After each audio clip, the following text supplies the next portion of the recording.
Okay, now you can hear me. V. Elliot, hello. V. Elliot, the first chatter, the best chatter, my favorite chatter. Welcome.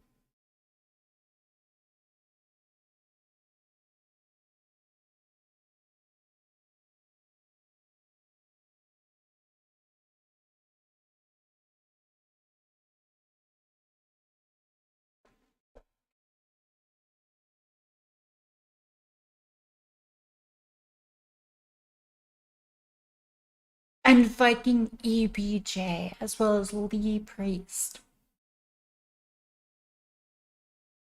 Incredible. Love to see it. I'm going to debate Vaush on the ideological origins of modern progressivism. So that'll be fun. It'll be banger. Incredible. A great time. That's what I think, at least.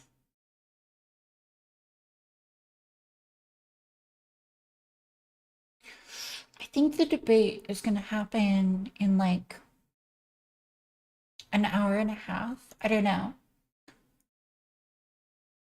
It's scheduled for 3 p.m. Pacific Well, it's not time. good.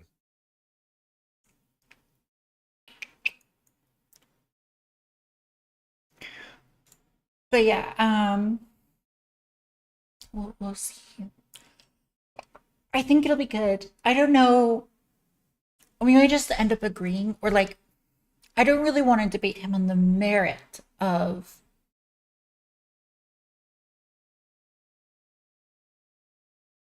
the current ideological leanings of progressivism. I just want to establish that they're non-liberal and that they're like essentially leftist. Because he had a discussion with someone named Rudyard, of what if Althist, and what if Althist made not very good arguments. Ooh, okay, hold up. I say you can give me money. Yeah, when I'm using leftist in this context, I'm specifically talking about like illiberal left-wing socialists, communists, um, those sorts of people.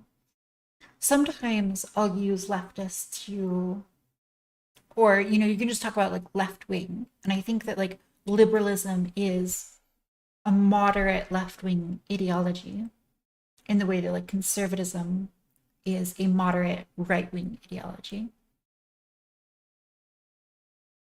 So sometimes if you're just talking about like left wing in general, you'd include liberal.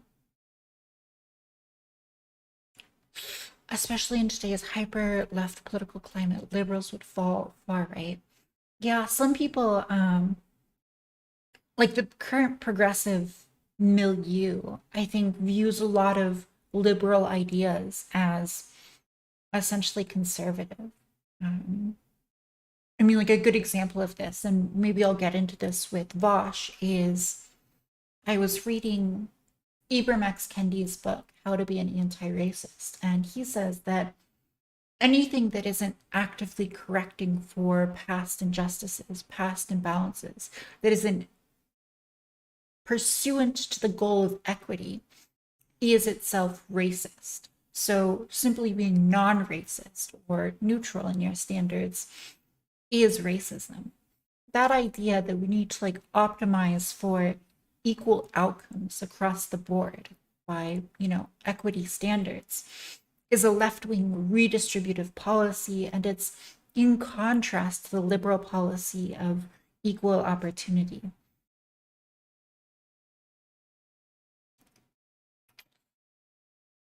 And so I think that would be like one example of how the most popular, progressive thinkers of our day, at least in America, are ones who are very much on the left wing bent of things. And it usually is coming through this kind of racialized framework by which you get redistribution. So, like, I mean, look at Biden's his policy of giving COVID relief specifically to Black and brown farmers over white farmers. It's not based on any need, but instead based on an idea that, like, on average Black farmers will need it more. And so you get a redistribution effect, and it happens by targeting race.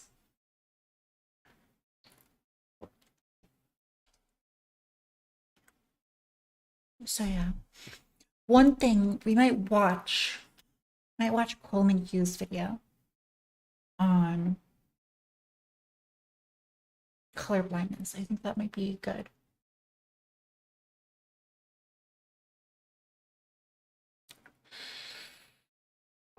I've always been into politics, but I don't know. I don't know if this channel will remain like politics focused forever. Because I don't know. I want to do this like amaranth model where I just like sit around and try to look sexy. That's my that's my dream goal of things to do on Twitch.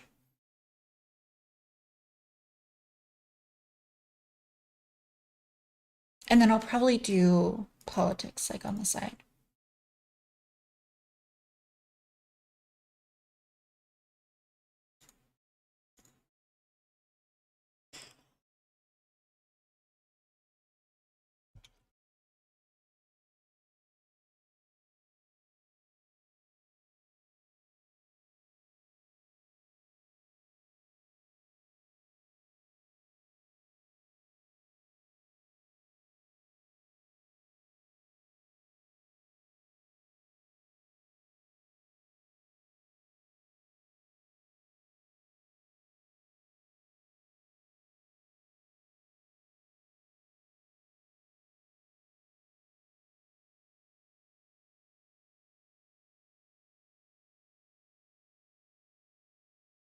Wait, what the hell?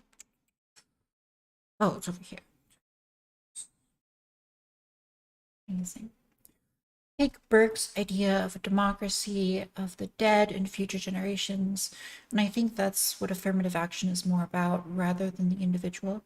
I'm not familiar enough with Burke to say. Honestly, no hate to Amaranth, but I find her streams very boring. I was watching some of them to like just get a lay of the land, and I was like, what the fuck?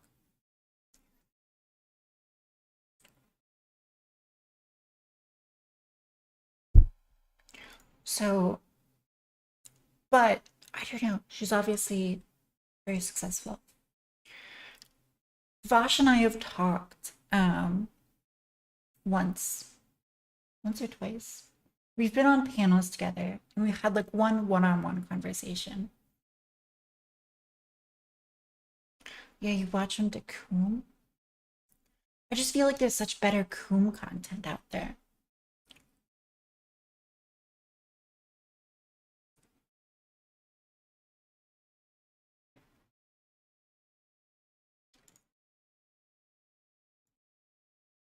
Mhm. Oh, I wanted to zoom in with my camera.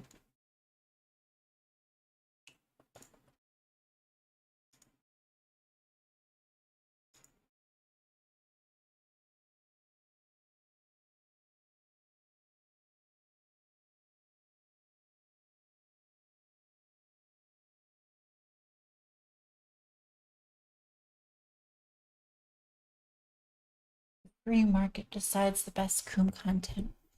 I mean, I think a huge part of it is just like a parasocial relationship that gets built up. Oh, I canceled. What the fuck?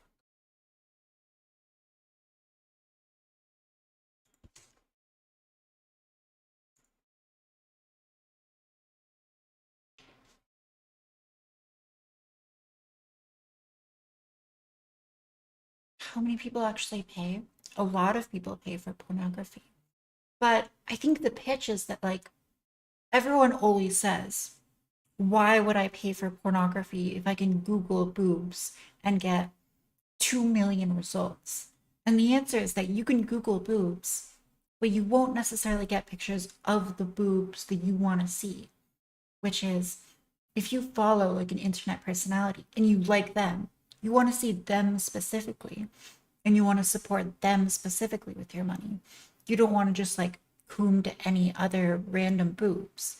And so I think that's really the pitch that people offer is like specificity. And also, I think people just do it as like a show of appreciation. Like if you've coomed a lot to a specific person, it's like a nice thing to do to be like, thank you. I will pitch in.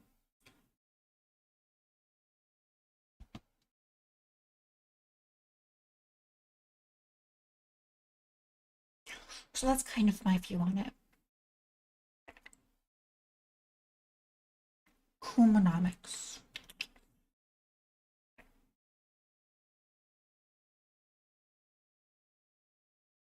Why would you pay for a DLC in a game that's literally free to play? I mean, again, I don't know. I already explained this, but yeah, I mean, I think people, one, pornography doesn't get made unless there's financial incentives. So throwing like a few dollars at someone who you really like, whether they make pornography or fine art or whatever, I think people just enjoy that, that feeling of patronage. And it goes both ways. It enables the creation of new stuff. I think that's cool to do. And like the way that I see it is that like the only way that I'm able to create nude and like sexy pictures for the broader public, the only reason I do that at all is because there's some group of people who very generously pay me to do it for them specifically. And I try to give those people a lot more stuff. So like on my OnlyFans, I post, like 7 or 8 images on there for every one image that gets released to the public or more, and try to limit like the any really explicit stuff like masturbation. That's only going to go behind like a paywall. um, and it's a token of gratitude for the people who are nice enough to support me.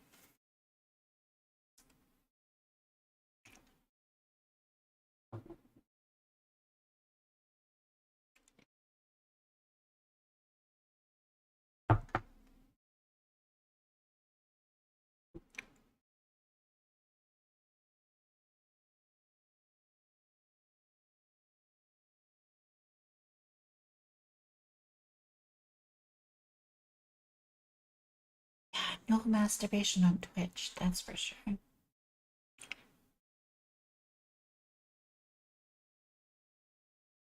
OnlyFans equals DLC for enthusiasts.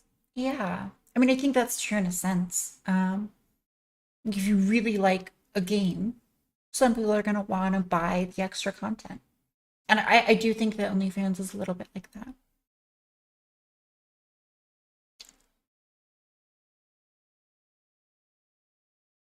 I also think it's a little bit different too, because like if you're buying a DLC, that money doesn't go like directly to the artists and developers who made the game. It goes to the studio that financed the game. And the money that gets like distributed to the employees is very indirect. They might not get any extra money for you buying that DLC. So I think too is like if you could buy a DLC for the game and know that like, oh, I really like the art direction for this game, and I specifically like the 3D model of like this enemy. If you could like buy the DLC that like specifically gives money to the person who made that enemy model, I think that's also a little bit like how OnlyFans is structured because you can like really target it.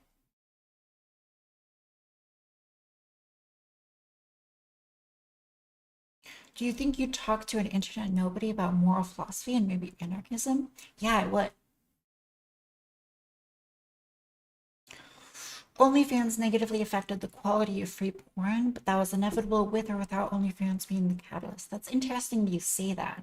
Because I feel like it'd be quite the opposite. When you create like this massive financial incentive to create pornography, I would expect you to see a lot more pornography being produced.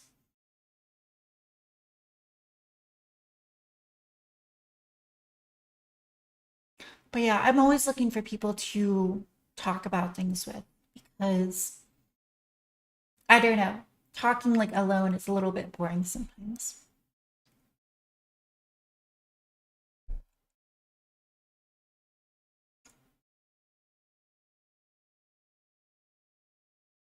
Hello, Creed. OnlyFans is closer to selling drugs. Like, yeah, maybe some of the people have enough money and really want to support creators. The reality is most people are desperate addicts.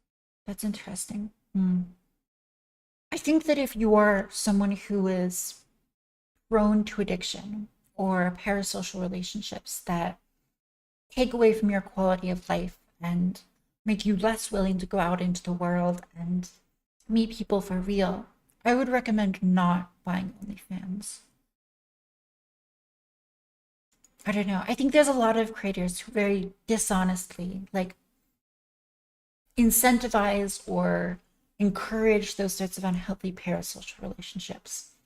And that makes me rather sad to see. I definitely make plenty of money without needing to encourage parasocial stuff.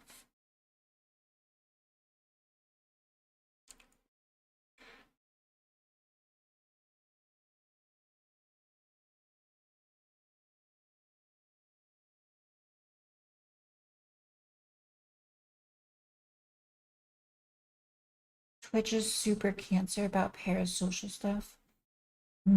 Yeah, I could definitely see that. Because there are like big streamers that are like streaming like every day, hours and hours per day, and people get like really connected to them.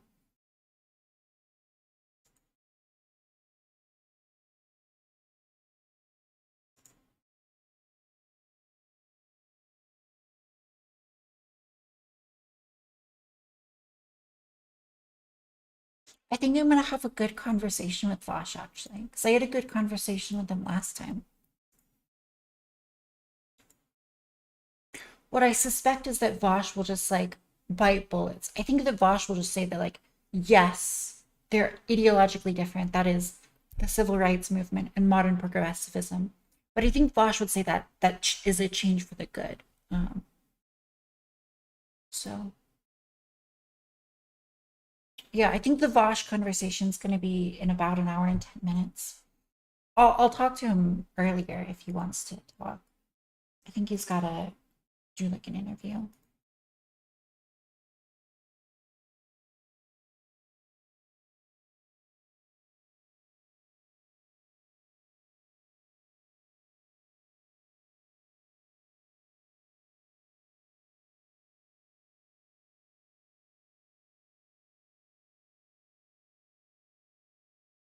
I think he wears gloves because his hands are cold.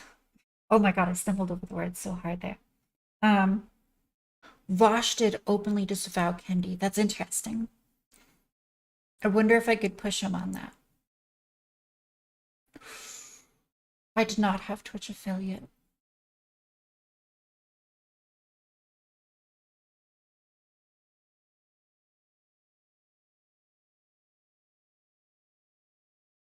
Twitch affiliate forces you to only stream on one platform, which is not something I'm interested in.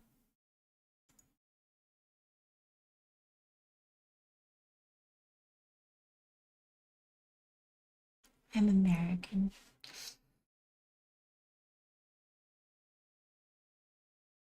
How do you say I'm American in Chinese? I know. I don't remember any of the tones. I could recognize the characters. Maybe Chat will know. Equal.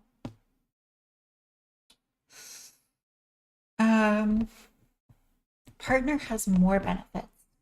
They allow you to like monetize Twitch, but on a very low level. I think the difference is like splits, like revenue splits for partner and affiliate. Affiliate, you only need like 3 concurrent viewers. Yeah, make will run.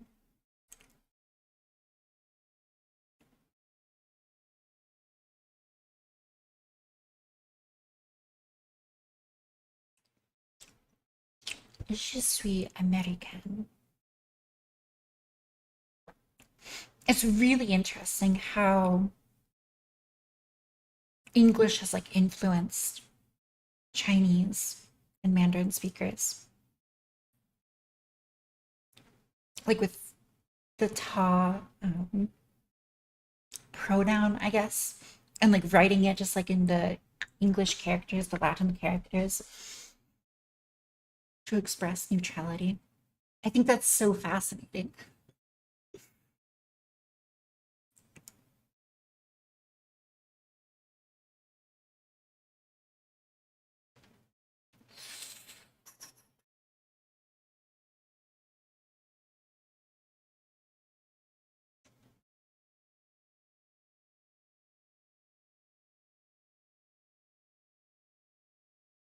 Hmm. China, beautiful country, incredible country.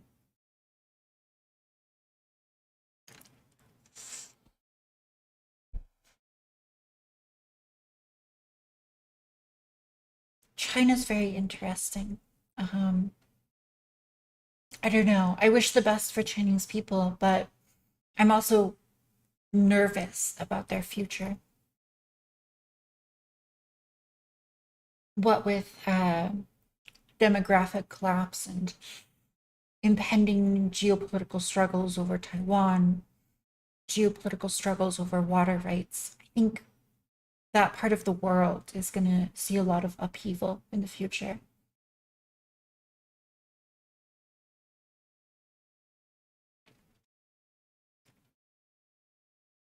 I also think that like a lot of CPC or CCP legitimacy and Xi's legitimacy is it's based, sort of implicitly on this Confucian mandate of heaven and the ability of the Communist Party to deliver consistent growth year after year. And that's just not,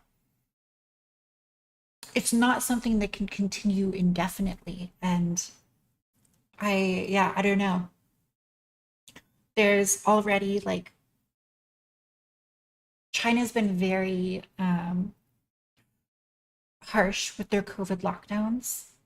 And so I think that's like sort of, it's, it's like filling a forest with like tinder. And when you throw in these potential future struggles, geopolitically and demographically and so on, I think that I don't know, you're setting sparks in this forest for full of tinder. So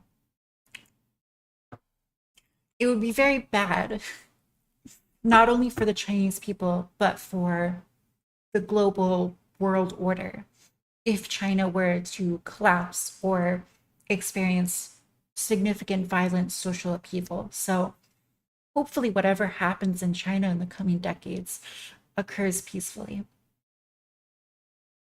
But we've also seen like a lot of power concentrate around Xi, which also is a little bit worrying. At the same time, I think that America can look to China for a lot of interesting experiments and promising ways of adapting their own ways of living. I'm very much like against these views where it's like, oh, I think a lot of people are very black and white on China, where they either say it's like China's evil or China's like, perfect and the Communist Party can do nothing wrong. And I think really like life requires a lot more nuance. China is not wholly evil, nor, wholly a saint, but there's interesting things happening in China, and there's very bad things that happen in China as well.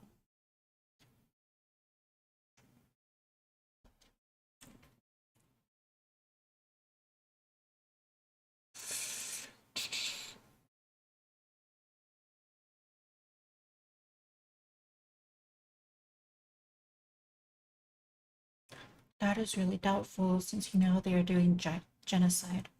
Yeah.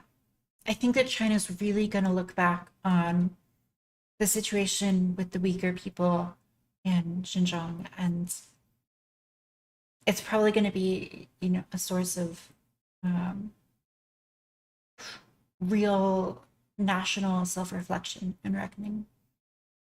It's kind of interesting too, because like you can read discussions on Chinese foreign policy by Chinese officials, and so much of the language just like reminds me so much of experiences that America has already had and like found out were not good ways to interact with the world.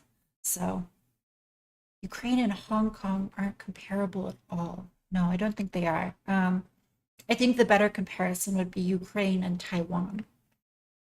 And even then, I mean, there are massive differences between Taiwan and Ukraine.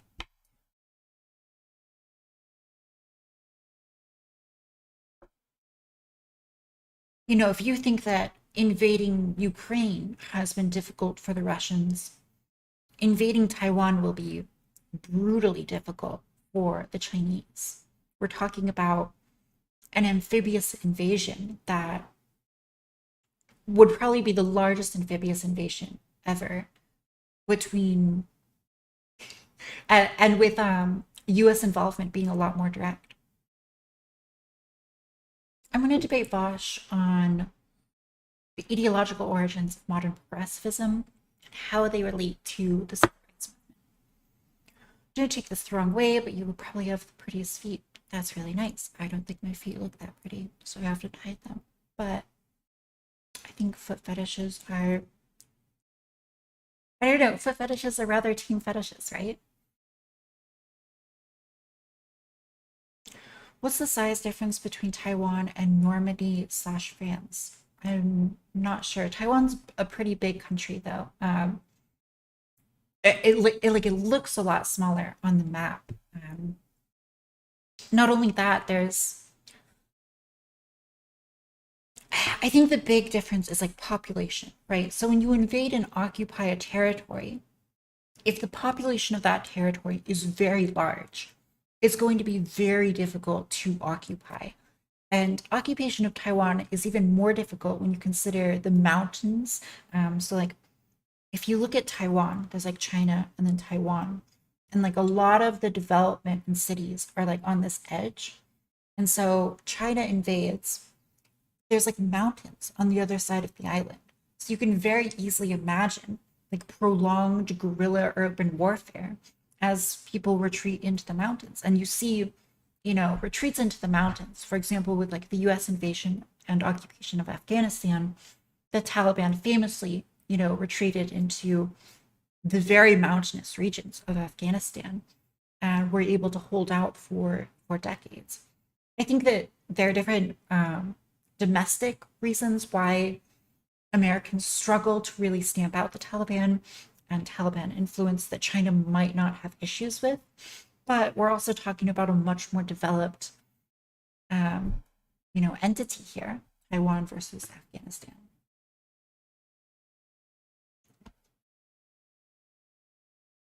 It's going to be a one-on-one discussion with Vaush.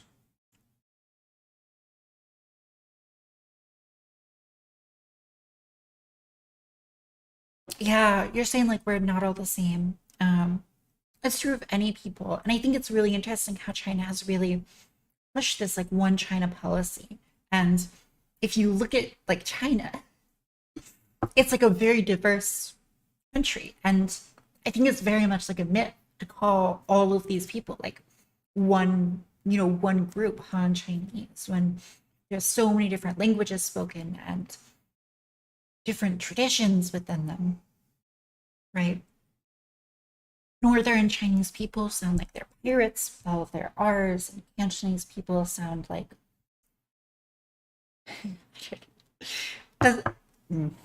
Cantonese people are more like g and k sounds, right?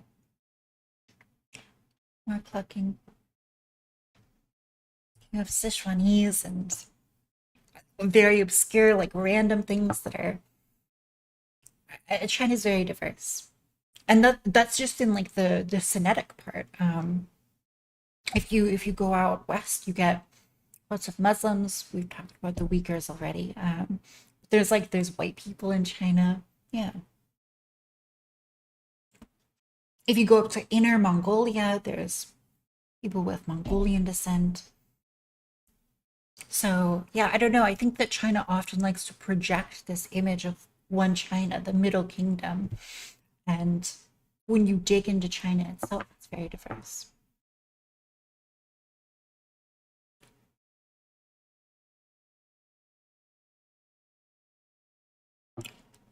Yeah.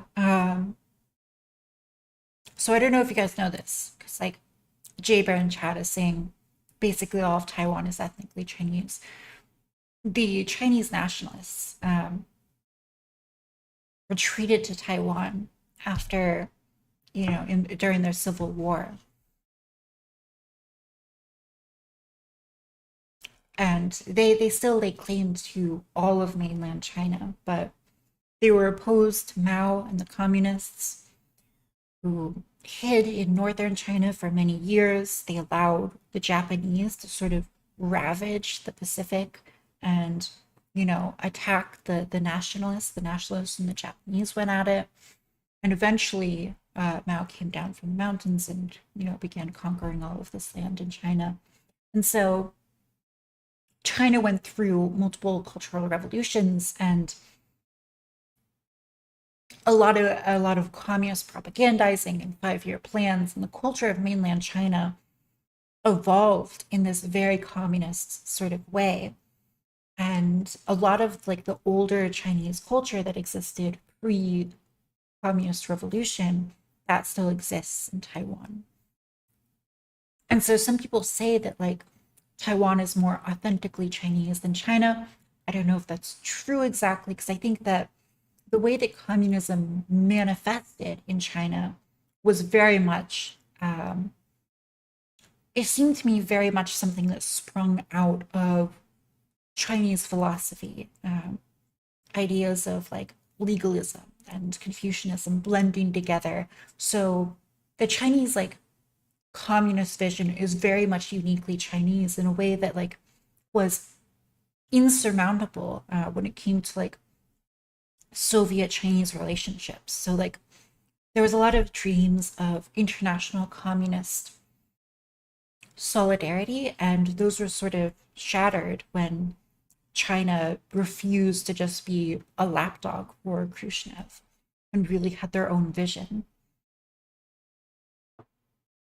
blending together like a melting pot of the East. I just mean that like if you look at Chinese like old Chinese rulers, I always get them mixed up. I don't know if I think it's Qin. I think it's the Qin dynasty that Mao was a big fan of. And he really looked back to their way of operating this, vast bureaucracy, and was able to translate that into modern ideology. And you also see like interesting things, like if you go way back in Chinese history, there's, emperors that rose up and like burned books and totally like really tried to reshape the culture, and sort of ended up getting absorbed into the culture again. And you see Mao engage in the same sort of like information control that previous Chinese emperors did. And still, Maoism, communism in China gets reabsorbed into sort of ancient Chinese philosophy.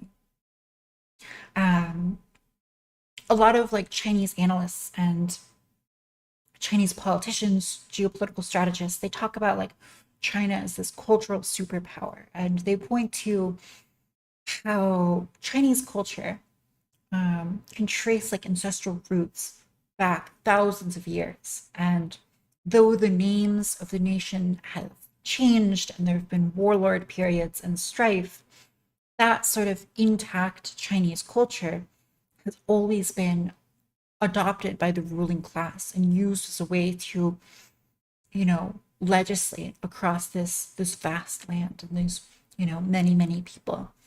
And so I think what a lot of Chinese nationalists believe is that like Chinese culture, there's something inherently special about it that has survived for so long, and that it's destined to sort of spread out to the rest of the world.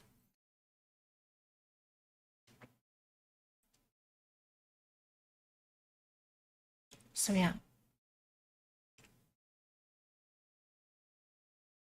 Oh,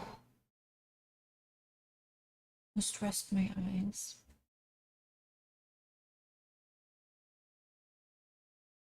It's to do with holism as a cultural ideal. The sense of identity comes from the population. Um, sense of identity. Yeah,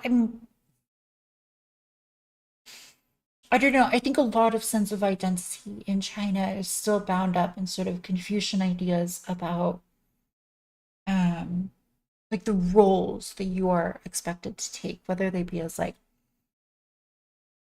a son or daughter or father, mother, whatever they are. I think I think a lot of identity still comes from that, and like very intense expectations that are placed on people to perform in those roles. And so you see things like insane 966 work culture where people are working 9 to 6, 6 days a week. And you also see on the other end of that backlash with like the lying flat movement, where a lot of young Chinese people are choosing simply to not work or to work for only a minimum amount of time. And I think that's really interesting because a lot of Chinese culture is based on like um, I don't remember the original Chinese for it, but the idea is that like um, to get rich is glorious. That kind of communist motto. To become rich is glorious. To consume, to buy material things, those things are very much elevated in status to China in China. And China is very much like a culture that is there's a lot of investment in like status and developing like face for yourself.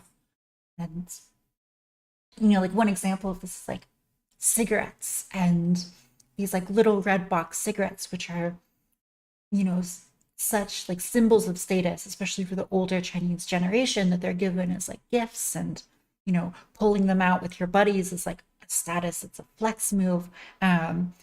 And that that's an example of like this consumptive thing, this item that allows you to flex your status on people. And I think a lot of materialist consumption in China is sort of bound up in this conception of a face. And as well as like guanji and informal relationships between people, being able to give favors and receive favors, that sort of thing.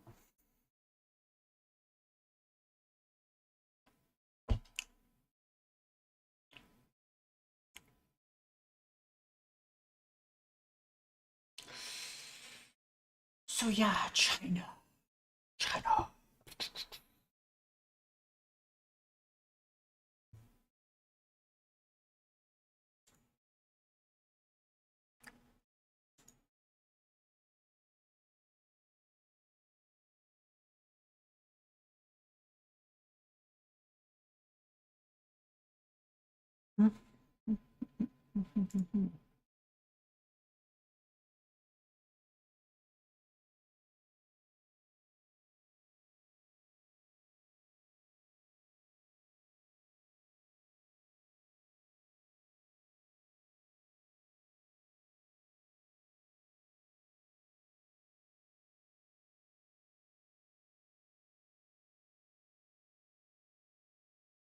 Remember to Hong Kong. I don't know what that means.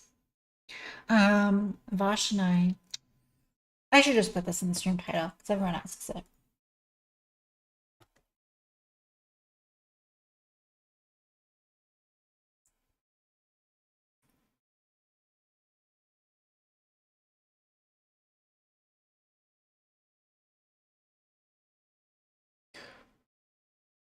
Flashback, flashback.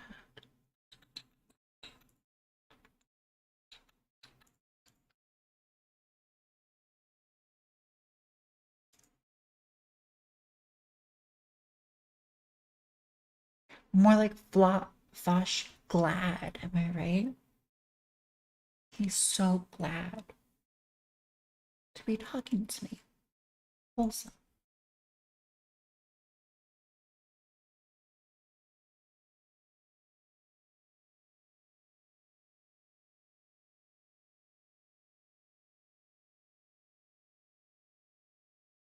Mm. Mm. Mm.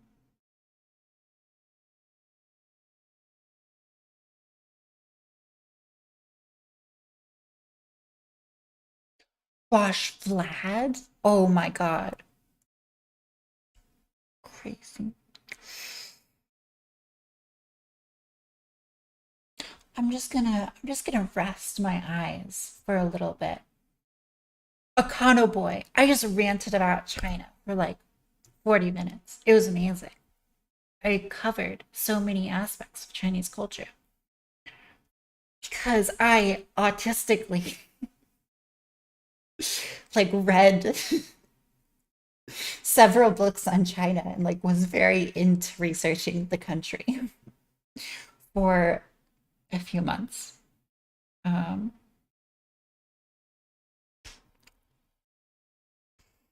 I mean, China government and China culture are very intertwined.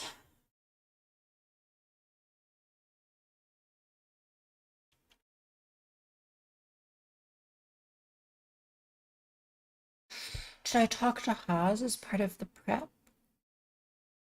No. For what? For this discussion?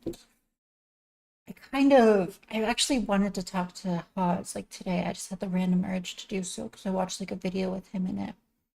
Um, but his Discord server was gone, so I could not.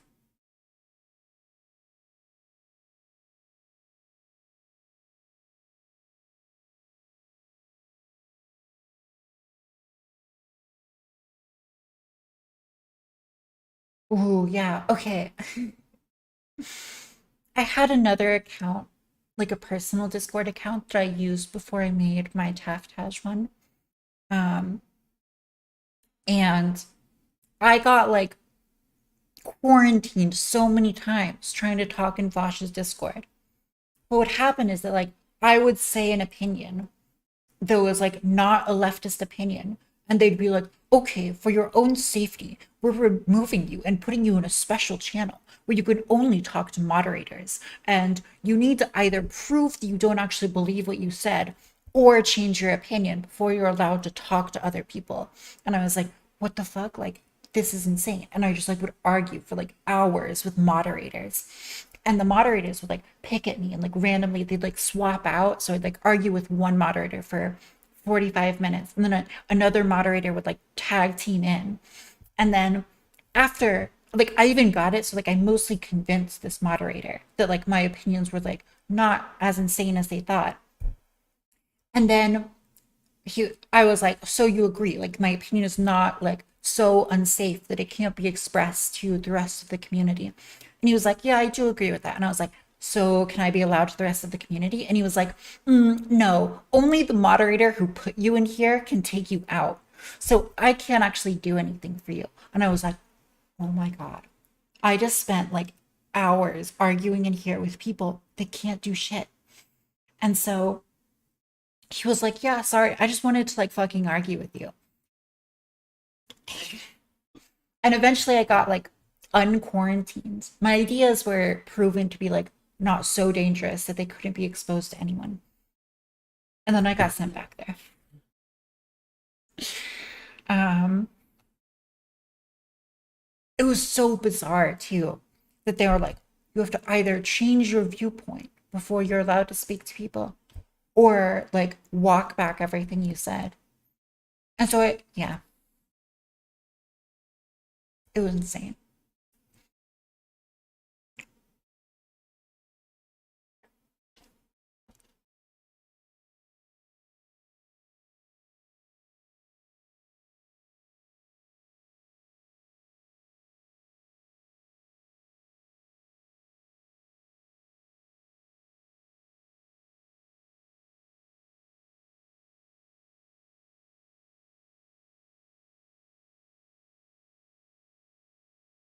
But yeah, I don't even think Vosh like is that involved with his own Discord.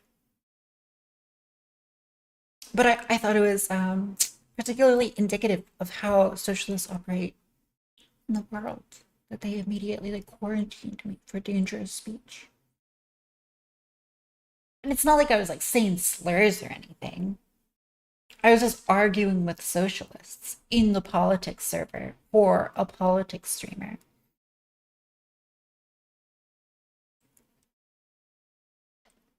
This was a while back though. But yeah.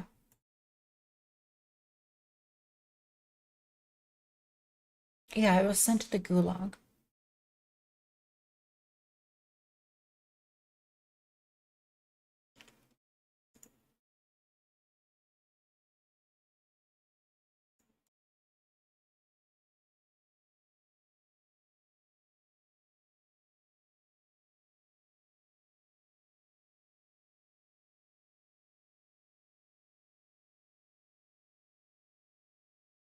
Okay. I this was months ago. Maybe like a year ago even. I was arguing about like the merit of democracy itself. And that's what got me removed.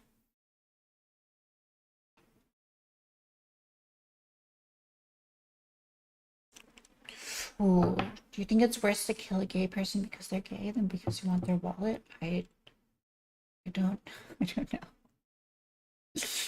I think you're killing someone in both cases. Mm.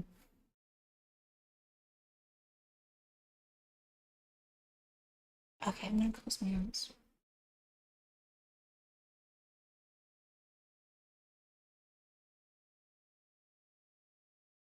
Hmm.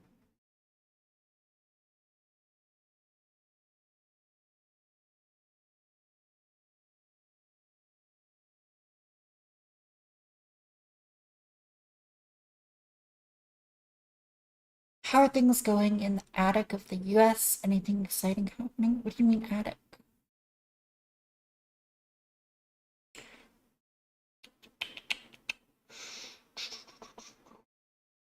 What are the merits of democracy?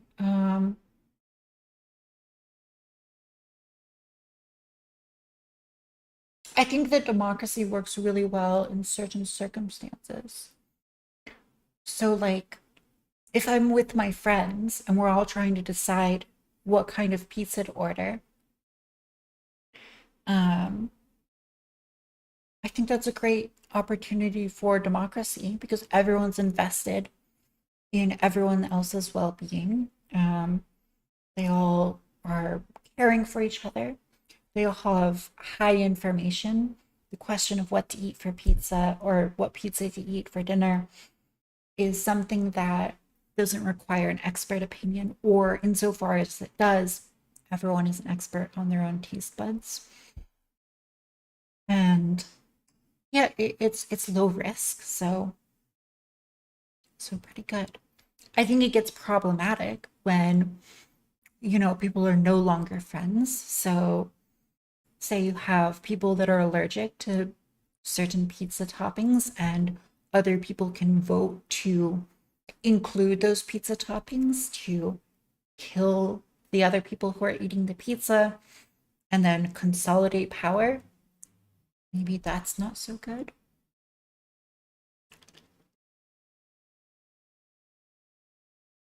I think also as you extend the pizza voting out, you have more people voting on the pizza, then suddenly there's going to be some number of people who are very invested in the outcome of the pizza, and some people who are not so invested. And the people who are invested are going to have a lot of influence on what the pizza toppings look like because they're out there advocating and spending money to convince other people. And so, realistically, that democracy sort of turns into a rule of the few where specific individuals have a lot more incentive to advocate for their niche special interests regarding pizza toppings, and therefore they get those pizza toppings even if they don't benefit the majority of people.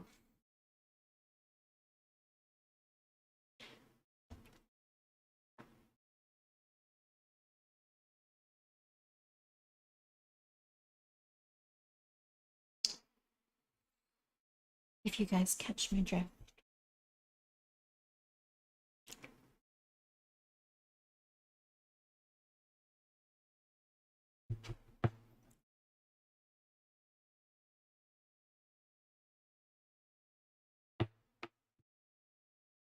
Sailor Jim, I'm glad you like me.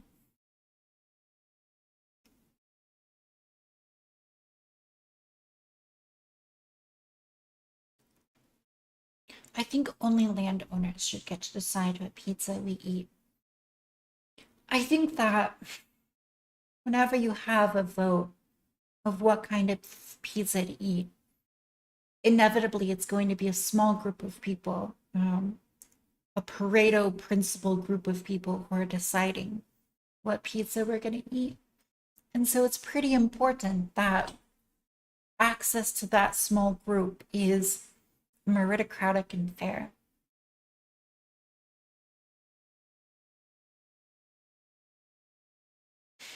And making sure that that group of people that is deciding what to put on the pizza are deciding based on, legitimate ethical principles, and not deeply corrupt ethical principles.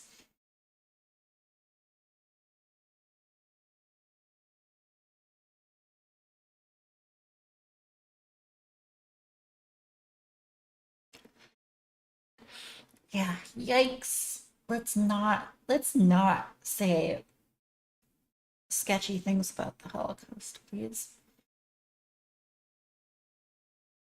I'm a booby streamer. I can't have that in here.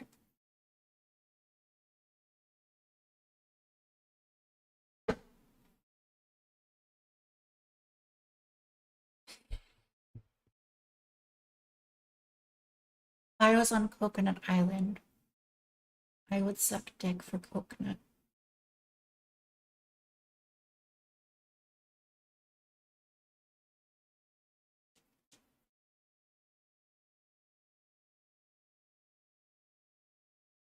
Hot take, guys. The Nazis, not good. Bad stuff. Bro, my ancestors were German Jews directly.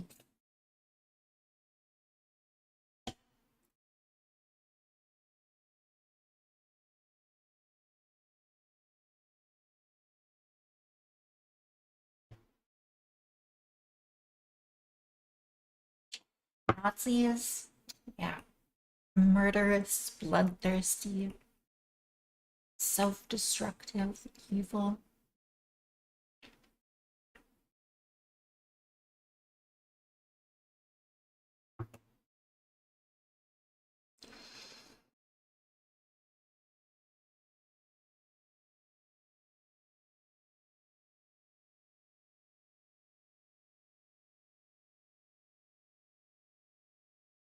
Is this really attractive? Yeah, it's.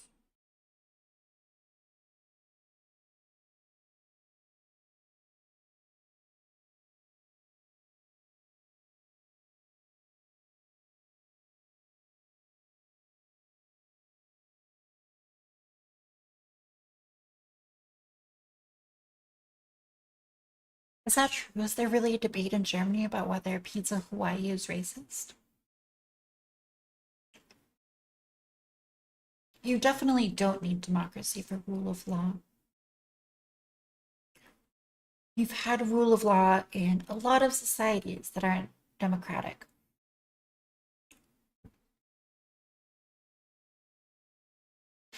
I mean, I think also like there's this weird trend where the more democratic a country describes itself as, the less democratic it is in practice. Like um, the People's Republic of Korea, um, you have all of this democratic language, and yet it's this like criminal aristocracy, criminal autocracy.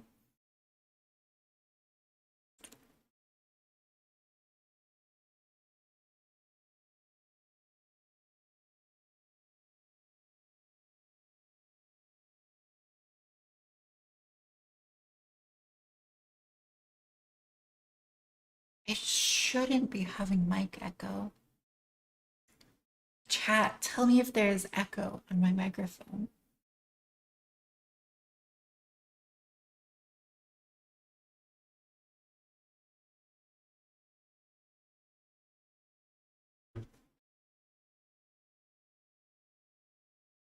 What other system has proven ability to sustain separation of power?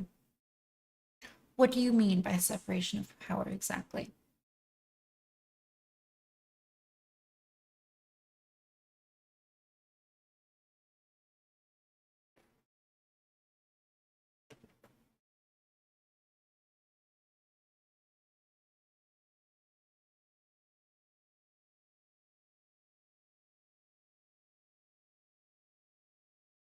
Separate branches of government?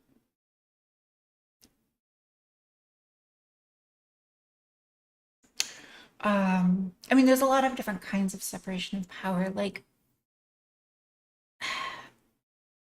arguably in America, you have like a separation of power between the law and those who execute the law. And like going back to comparisons between China and the United States, in China, like practically the law is whatever the Communist Party needs it to be. Whereas in America, the law that is like the Constitution grants power to the different branches of government. And that's how it's played out historically. Um, it's played out, as the Constitution implies that it ought to. So you can argue whether or not the Constitution arguably, literally grants more power to, for example, the executive branch. Um, at the very least, I would say that like we see less power being executed by the executive branch than a very literal interpretation of the Constitution would imply. But if you read like the founding documents, you read the Federalist Papers, like a lot of them are pitching this new republic as something that is going to be very hands off and allow a lot of leeway to the states. So I'm not convinced that like the very literal reading of founding documents as something that imply a great deal of executive power is very good. Um, this is something that like Curtis Yarvin does, and I think it's very like hyper literal in a way that's maybe not the best. But to have just abolish the whole government, so true.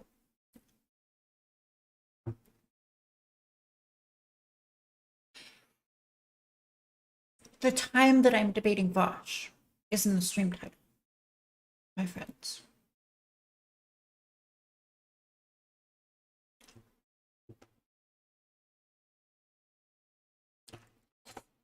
Boy is so based. A lot of times I message Boy and I'm like, what do you think of this econ thing? And he's like, yeah, that econ thing is bullshit. And I'm like, oh, damn. I wouldn't have known that it was bullshit. Okay, I must rest my eyes once again.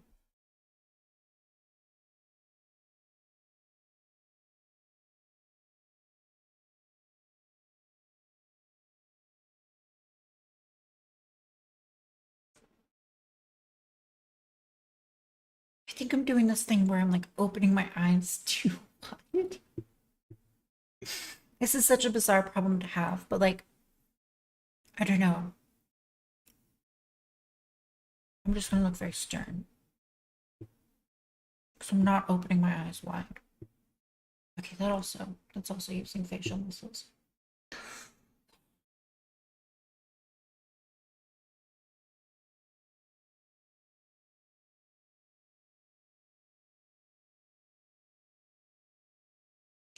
My eyes.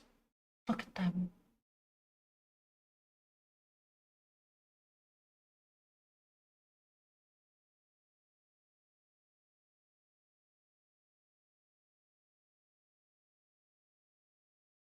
I think Curtis Yarvin is like correct on some things, and incorrect on a lot of things. I think a lot of times that, I don't know, he just comes to like some very weird conclusions sometimes based on evidence, which I don't think is very good.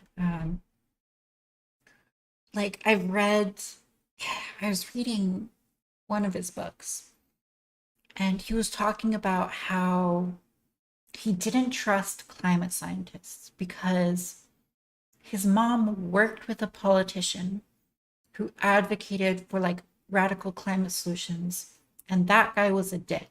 And I was like, what the what is this reasoning? It was like the most bizarre thing ever. It was like the worst argument that I've ever heard. Um, and then he like made the argument that like we don't know the delta of like climate change to pollutants, which is true. Like we don't know the exact delta, but we can look at predictions from the past, um, and they don't go back very long. So there's not a lot of data, but we do have data that has successfully predicted climate change, and most of the data predicted climate change has done a fairly good job. So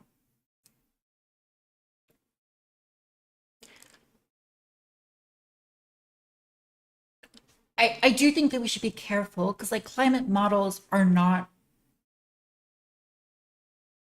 we cannot like perfectly predict climate change. That's true. You know, we can't perfectly predict the weather next week.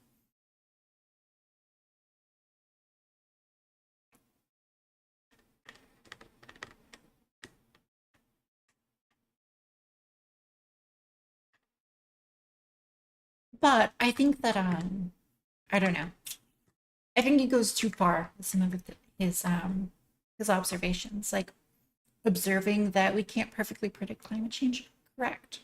Observing that, you know, climate change policy is often used as a political bludgeon against groups of people. Sure. Saying that like it's all complete bullshit. Maybe not. I also think that his views on race are not super good. I don't know. I haven't looked into that topic as much, but like I remember reading an article by him, and he's responding, I think, to someone else. I think he's responding to Matt Iglesias, someone like that. Um, and basically, he says that like the null hypothesis should be that there are um, intelligence relevant distinctions between racial groups, which that shouldn't be the null hypothesis. No, it, um, yeah, the actual like real genetic distinctions between racial groups of humans is actually very very little. Like there's bigger differences between genetics of giraffes with different spot patterns than there are between Norwegians and like Bantu people in Africa. So the idea that you'd see like something as complex and multivariable as intelligence, like mapping onto especially modern categorizations of race, is very suspect. I don't think that you would assume that that's the case at all.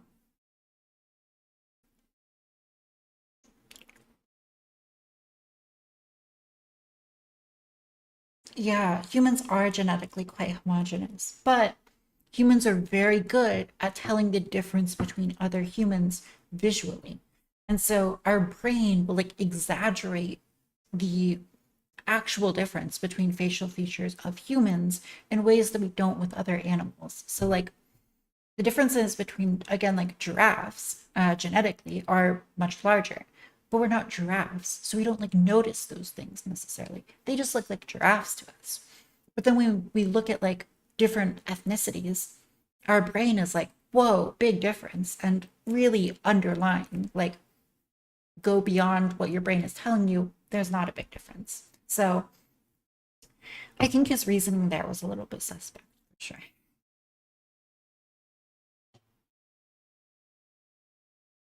I don't know if I have opinion on DNA tests like 23andMe. Um, yeah, so Matthew Iglesias was saying that the null hypothesis was that there is no difference. And he was like, no, the null hypothesis should be that there's a difference. And I didn't think like he made a very good argument for that. I'm also, I think, of the view that the null hypothesis that there's likely no difference. And you need probably pretty good evidence to suggest otherwise, which I, you know, you look at some of these studies on like IQ and race, and they're not well done. I guess to put it lightly. So yeah.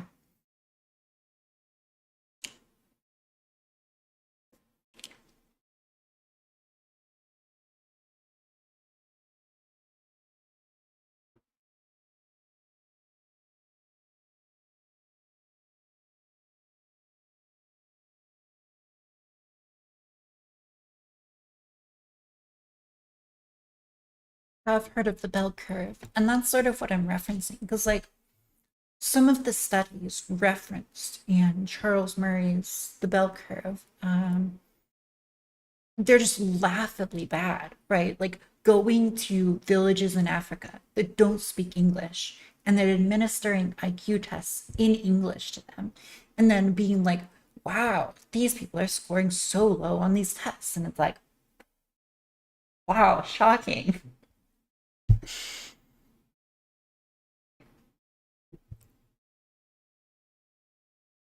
So yeah, my impression of that book is like not very good. But I've never read it, so you know, take my opinion with a grain of salt. That's just my impression from what little I'm familiar with, is that it doesn't seem like a very persuasive book.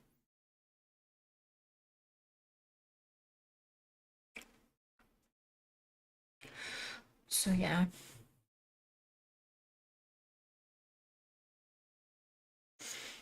Also, I think that like I don't know. We'll get into this with the Vaush discussion about sort of like value systems and neutrality between them.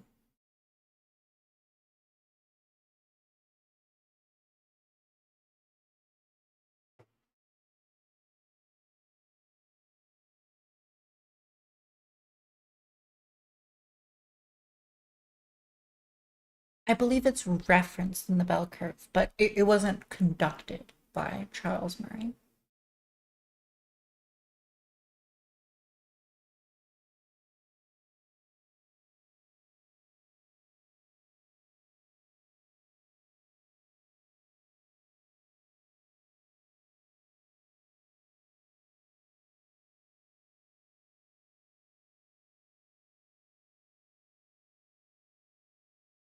Okay. I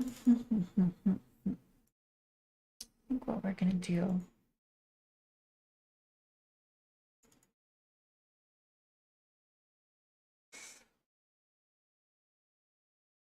I've never tried hard kombucha.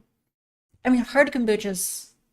I guess you could add alcohol to it, but I know that a lot of kombucha processes to make kombucha, at least in the U.S., they take out the alcohol.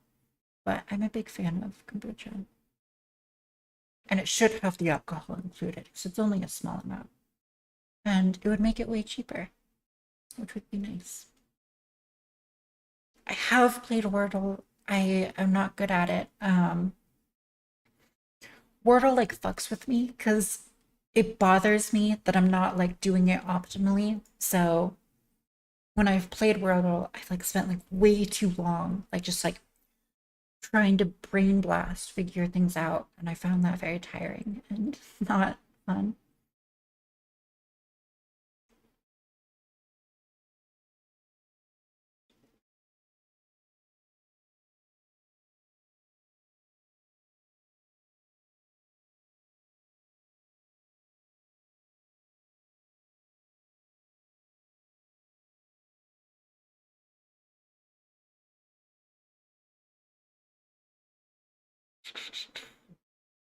Bookworm adventures, never, never.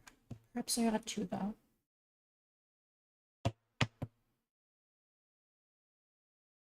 Mm.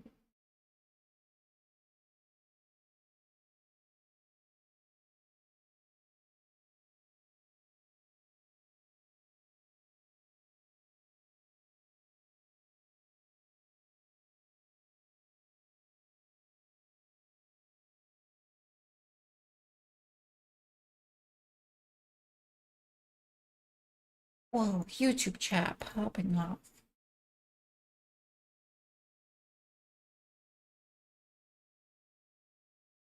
I didn't read the Yarvin letter to school shooters. I'm guessing he's telling them not to do it. Because Yarvin's like he's very big on pacifism, which I think if there's any idea of Yarvin's that I'm like very much a fan of, it's his pacifism and like respect for dominant political power structures. I think that's like quite insightful and definitely something that people can take note of. Like the US government and the CIA and the FBI are the big kids on the block. And if your goal is to make any political change, you have to respect that. You can't be going and starting like insurgencies.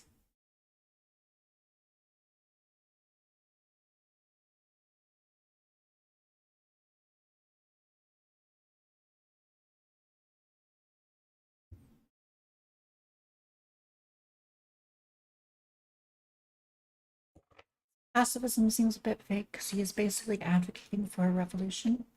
Or no, I disagree because I think Yarvin, and I say this nicely, his brain seems like especially sensitive to risk um, and disorder and chaos. And so I think like a revolution in his mind would be like the furthest thing from what he would want, like diametrically opposed to his goals and what he would be comfortable with. Like Curtis Yarvin strikes me as interesting because I think like on a very foundational level, like brain chemistry and brain biology, I would not be surprised if his brain is like functionally unique and that it makes him especially uncomfortable with war, disease, chaos, like that sort of stuff.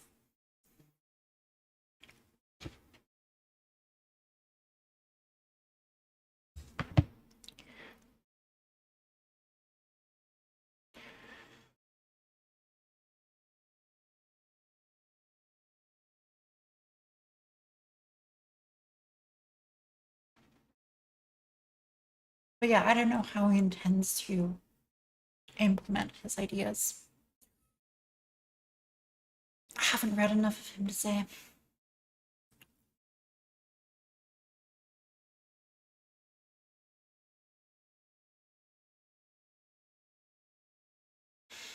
Yeah, maybe like a military coup, something more that he'd want. Whoa, Vaush Pepe about killing conservatives? What the fuck?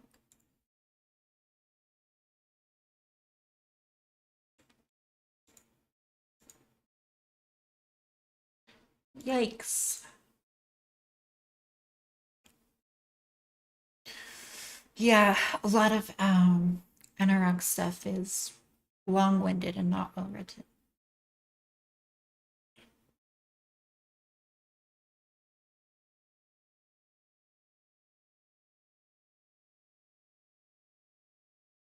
Vaush was unhinged last night.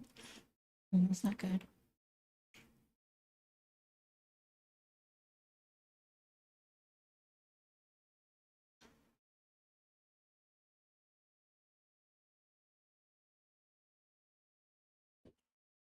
Okay. Um,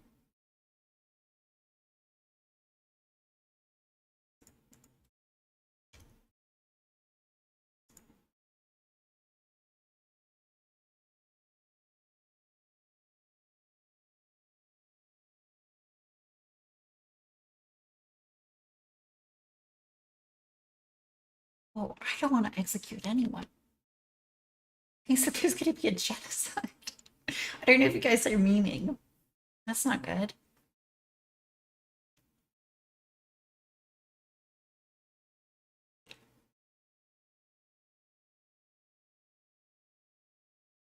What the fuck is.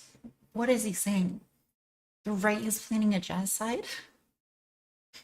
The right does not have enough power to commit a genocide in this country.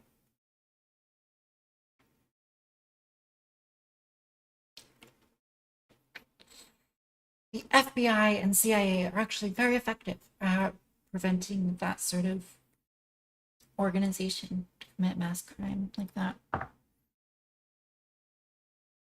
Vaush posting cringe. Well,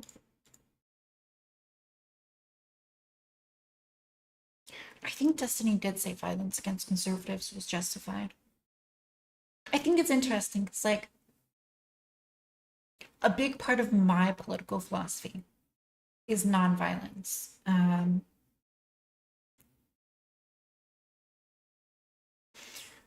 Just because I think that, like, you should render unto Caesar and try to live as morally good a life as you can and encourage other people to do the same within whatever power structure you exist in. And I'm not inclined to say that you should advocate for any kind of bloody revolution. Revolutions are dangerous things and often result in people who didn't intend on taking power taking power. So I think that inherently, when you engage in that kind of tactic, revolution, violence, you're sort of tempting God, and very often you're going to end up with something worse than what you started with.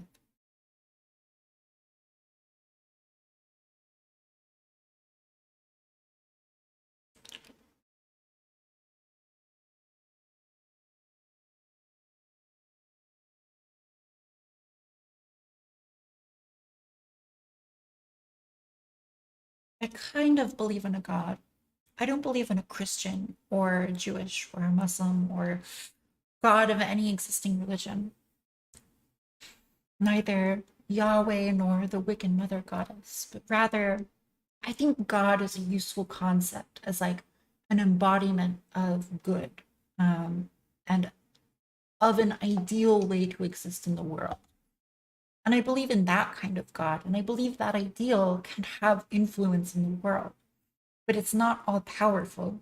And the extent to which an ideal model of man has influence in the world depends on the ability of man to discover what is ideal, what is good, and to advocate for what is good. And to the extent that man does that, God exists in the world. And yeah, so not exactly a Christian. Yeah, not exactly a. Mhm.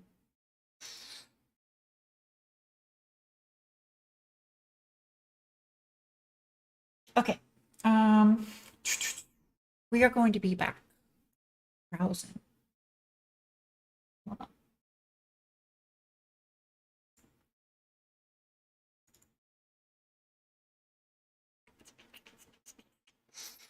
Where is it? Oh, there it is. Okay. Okay. I will be back in 10 minutes. Okay. I love you. I need to pee so badly.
Hello, everybody. I have returned. Is Vaush ready? Let's see if he messages me.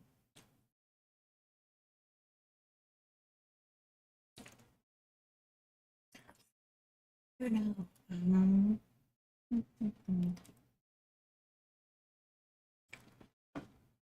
Oh, he did message me. Okay.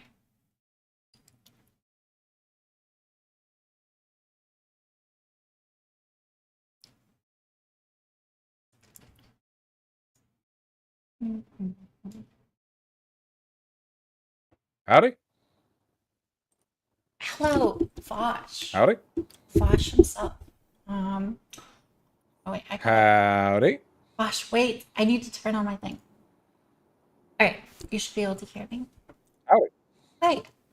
Vaush himself. Incredible.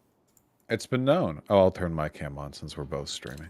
Amazing. And I can show my chat. I am surprisingly nervous to talk to you. I don't actually. You have no reason to be. I don't actually remember what it is we're talking about. So you could Okay. hit me with anything and just completely Amazing. bamboozle me. Yeah, I can bring up some really obscure topic and be like, all right, Vosh, we're debating this. No, yeah, I watched your discussion with What a Faultist, Mhm. and you got into this like little spat about the nature of progressivism, the modern social justice movement, and how it relates sort of ideologically to the civil rights movement.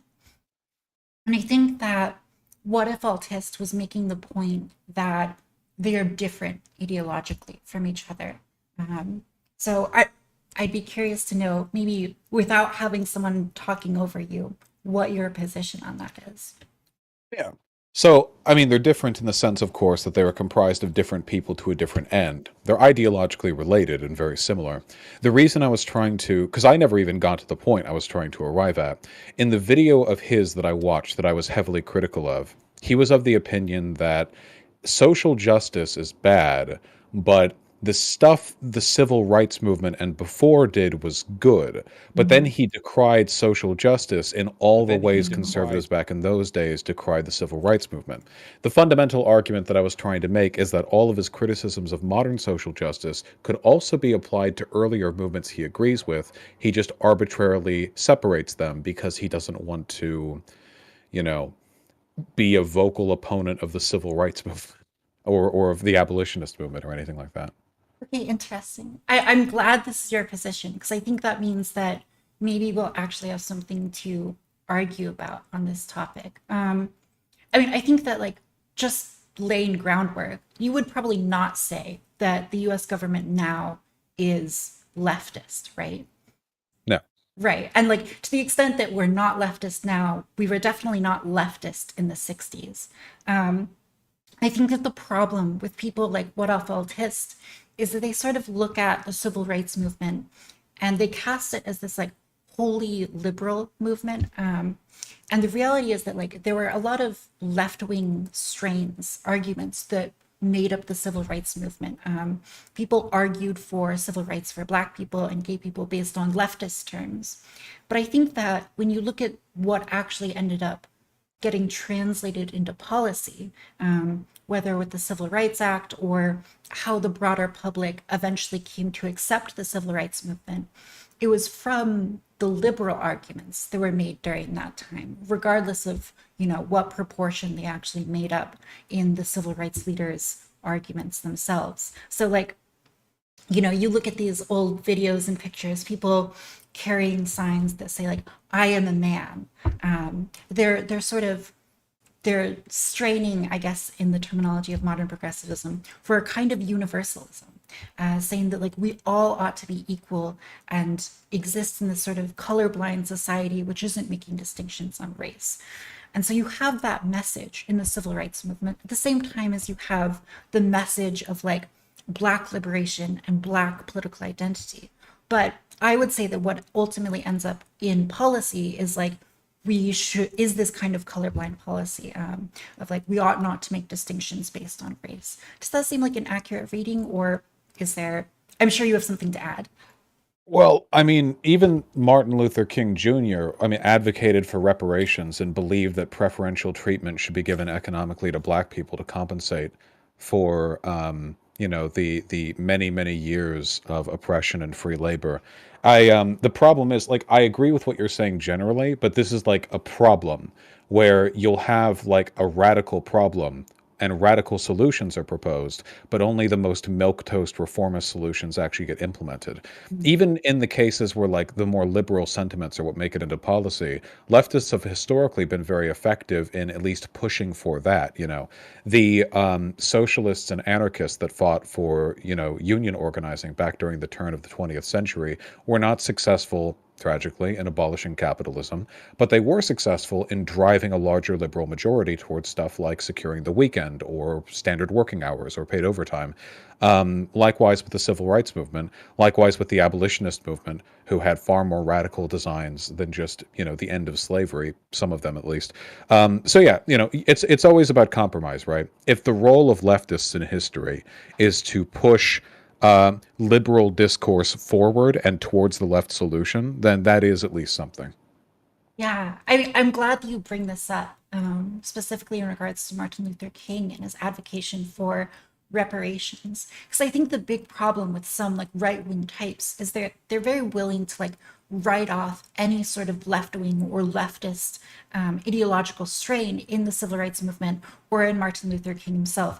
Martin Luther King, obviously a very beloved figure by so many people, everyone sort of wants to claim him for themselves.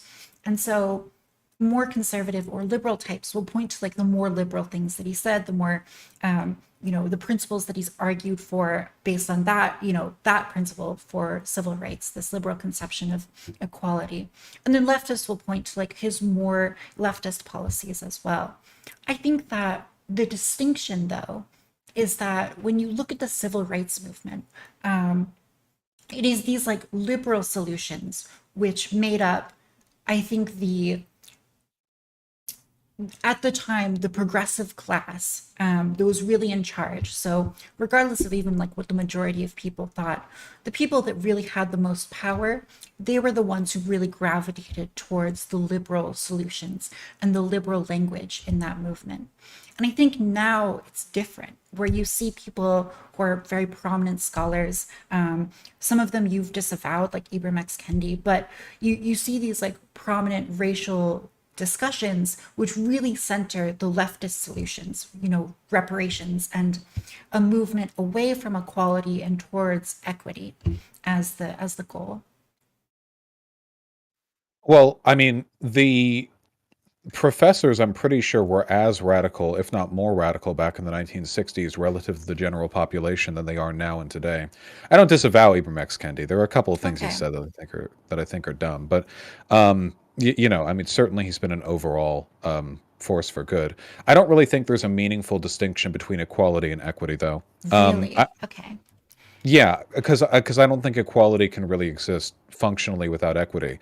If you have massive, uh, uh, on average, differences in outcomes between populations, which are a product of differences in environmental circumstances, no amount of legal neutrality is going to solve that. You need to compensate for it. And I genuinely think that if you had an equal society, you would naturally see equity as its result, not between individuals, but between populations on average. Yeah, I think you're right. So I think that like um, old liberal thinkers like John Stuart Mill and John Rawls and these sorts of people, they value equality, but they also value freedom. And these beliefs, these values are not like, they can't be extended each infinitely without clashing. So, like, on one hand, you want to give people the liberty and the freedom to generate money and to pass that on to their children. But if you want a society where everyone has like equal access to succeeding, allowing power and wealth to just continually concentrate in this Pareto distribution of increasing inequality is going to, be antithetical to that. So I think the liberal solution is to decide that there's a point in which you need to, tax, for example, like transfers of wealth from between generations, or just tax wealth in general, tax income in general, and then use that to fund, social services, which give people equal opportunity to succeed in the world. And so I think that like even liberal thinkers are going to agree that there is like some in order to achieve equality truly, there needs to be like some level of redistribution. I think the difference, though, is that when you look at modern scholars, they're really centering distribution, redistribution, especially on racial lines, as the central tenet of the belief system. So, like, you look at Biden's policy of, providing COVID relief specifically to like Black and brown farmers, not even looking at need, but using race as sort of this proxy for need. You look at Ibram X. Kendi's, his like anti-racist board proposal that you'd have a government body which like reviews laws to make sure that they actually, intentionally advocate for and benefit Black people and brown people more than white people. These are the kind of redistribution policies, which I think you can legitimately criticize as things that are that have really taken on a kind of motion, power, and consciousness in the modern progressive elite, but they didn't exist in the modern progressive elite back in the 60s. Well, keep in mind that what you're talking about functionally is reparations, which Martin Luther King Jr. did advocate for. I would say people were even more favor of it back then than they are today, with regards to these like race-targeted possible solutions. Nowadays, they're mostly considered to be a liberal prescription, because most leftists are more interested in addressing the fundamental class imbalances that people are addressing by proxy by trying to average out wealth inequality between different racial groups. The only reason I'm not generally a huge advocate for race-based reparations is a matter of practicality. The idea of the federal government trying to divide people into white and black, in like you get money if you are black, of course everyone's going to self-report as black if it's done by self-reporting. They'll have to do some other mechanism, and it'd be a huge pain in the ass. So it seems to me unfeasible in our current political environment, which is why I'm more interested in like economically targeted stuff. If there was a way, though, to sort of finger snap some kind of race-based reparations policy, and make that politically viable, then I think it would be a morally good thing to do. Interesting. Can you, I just want to know more about this. Like, what would that look like? Well, a lot of it would have to do with reinvestment. One of the issues with black wealth is that it siphons off into white wealth really quickly. If you're black and you live in a poor neighborhood and you have some money, say you get a windfall, everything you buy is going to go into local businesses. Those local businesses pay their taxes, which go to the government, and the government is, by and large, an institution that disproportionately benefits white people, insofar as its broader policies, at least, though to a lesser extent now than it has in a long time. If they buy anything from like a larger business, that's going to cycle back into the broader economy, which is definitely controlled mostly by white people. So it gets siphoned out of the black community. That's why stuff like Tulsa, the Black Wall Street, were so hated by racists back in its day, because they made an active effort, the black people there, to only shop in those local black-owned communities. Of course, I don't want racial segregationism here, but this can't really be addressed unless some effort is made to keep money cycling within the black community. Otherwise, the problem just sort of it just keeps reappearing. All the money just vanishes. Reinvestment, educational and business opportunities, infrastructural development, that kind of stuff. But that's a long-term project. It's never going to be as simple as just giving people home ownership or giving people money. Okay, I changed my audio setup a little bit, so your chat should be a little bit happier with that. But yeah, so I'm glad you bring this up, this idea of like siphoning wealth off, because I think it's a good example of the failure of a policy that is just going to redistribute wealth based on race. Because if you just give, if you just give reparations, if you just change the structure, if you're just like giving money to Black people, the infrastructure doesn't necessarily exist for that wealth to really be retained within the Black community. If you give it to like a Black community that is really struggling, that doesn't have a lot of, Black-owned businesses, a lot of capital that they control, and they end up just going to these white businesses and spending their money working, these low paying jobs for white owned businesses, yeah, that money is going to get siphoned away. And so I think that when you look at structuring policy for the long term benefit of Black people, people of color in this country, I think you have to look beyond just giving them money and really look at like, what are the reasons why money isn't being accumulated in these communities and then passed on from generation to generation. And so I think that like a better policy than just like redistributing money would be really targeting that cultural and economic infrastructure. Oh no, I completely agree. Yeah. Just doing it through through like lump sum payments isn't sufficient. Also, it kind of feeds into the conservative narrative, or at least it feeds into the racist narrative. But I repeat myself, that the lack of achievement in Black communities is a product of intrinsic failings on their part, because if there's some redistribution, Black folk get so and so many thousands of dollars, and then the money all gets burnt away in a short matter of time. People are going to look at that as evidence of financial irresponsibility, when in reality, all those people just had bills to pay. They had rent to pay, they had food to buy. Like money doesn't automatically translate into a better economic situation if you're in the hole to begin with. You need systems to ensure the production of future wealth in order to be meaningfully stable. Yeah, I agree. All of this is infrastructural stuff, and it's stuff Democrats don't like to fixate on or meaningfully talk about because, A, there's no way to do it without de-racializing the conversation a little bit. It's not like white people wouldn't benefit from that infrastructural development in a Black neighborhood. And B, it's really tough to talk about this stuff without essentially like directly implicating capitalism as a sort of causative factor for the situation we're in. Yeah, so you're bringing up these ideas of if you just give people money, how it gets spent. And there's research on this and the spending habits of different ethnicities in the United States. There's a lot of variety between like white people, Asian people, Hispanic people, and within groups of, Hispanic people, Asian people, and whatnot.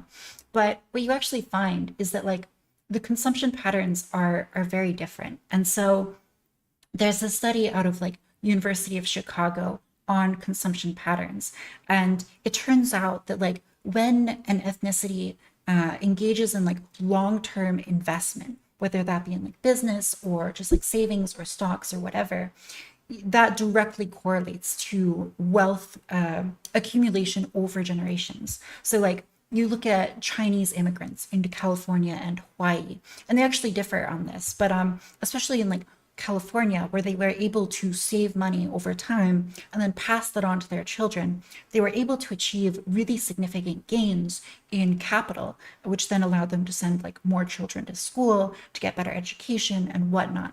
So when you have these like different spending habits between ethnicities, you really see that play out in the accumulation of generational wealth. I think that if you're just throwing money at people and not really paying attention to the underlying like realities of how that money gets spent, you're going to miss something. And so I think that like a lot of policy, if you're really interested in helping people, needs to come with like an understanding that like people in different cultures in Appalachia versus Aspen, Colorado, are going to operate differently when given money. I don't really think it's a cultural thing. I think it's a pretty standard byproduct of wealth and the environment that you live in. I mean, it's not as though poor people in Appalachia are phenomenal accumulators of capital over their lifetimes. If you're poor, you just don't get many opportunities to do so. And obviously, if a neighborhood is unstable or unsafe, the opportunities become even more insubstantial. Of course, I agree in the importance of reinvestment. The best way to do this is to get people good jobs. The government can never provide in lump sum to millions of people as much money as a good job can provide to a family over the course of a lifetime. Not even close. It's one of the reasons why that, infrastructural investment and the, investment in potential business opportunities is so critical. You don't want welfare to be the mechanism through which wealth inequality is addressed. You just want the environment there to be so damn good that being poor is just really difficult. It's just statistically unlikely as a product of how good the opportunities are. But again, it's a long-term project. Yeah, I definitely agree. I think another problem with this is the presence of crime. So, like, if you have a lot of crime in an area, it drives out businesses. And that, when you drive out businesses, you decrease the access to jobs, and more people are, likely to engage in crime.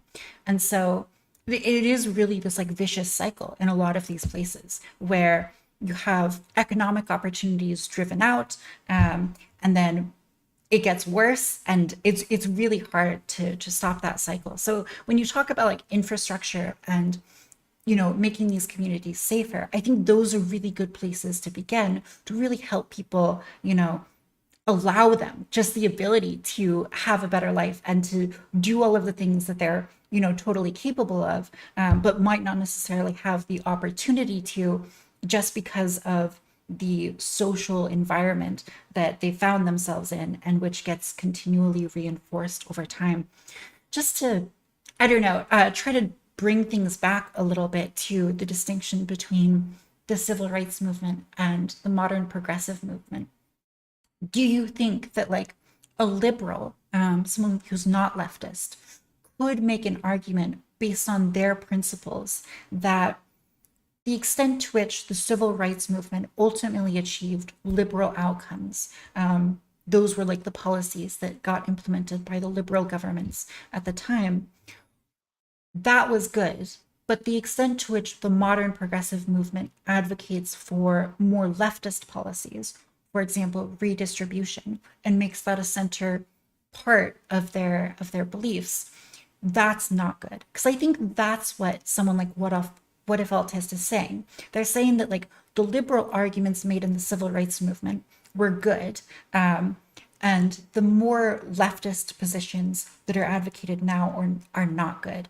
And I think that like you can rightly point out that leftist arguments existed during the civil rights movement and even had like a decent degree of prominence. But I would just say that like the way that the civil rights movement ultimately panned out, not only in policy, but in the public consciousness, was a winning out of the liberal wing of that movement. And I think that's different now. And I think that's the distinction these people would draw. Well, I don't think redistribution is a leftist political prescription. I mean, they've been banting it back since the abolition days, 40 acres and a mule, government stipends. MLK was a firm advocate of reparations, which are absolutely a form of wealth redistribution. I think the issue here is that this happens every time where you have a social movement that has influence from liberal and leftist elements. The establishment picks and chooses the milquetoast elements that they can get away with establishing, and then history whitewashes everything that wasn't accepted. People pretend MLK wasn't considered a radical in his time.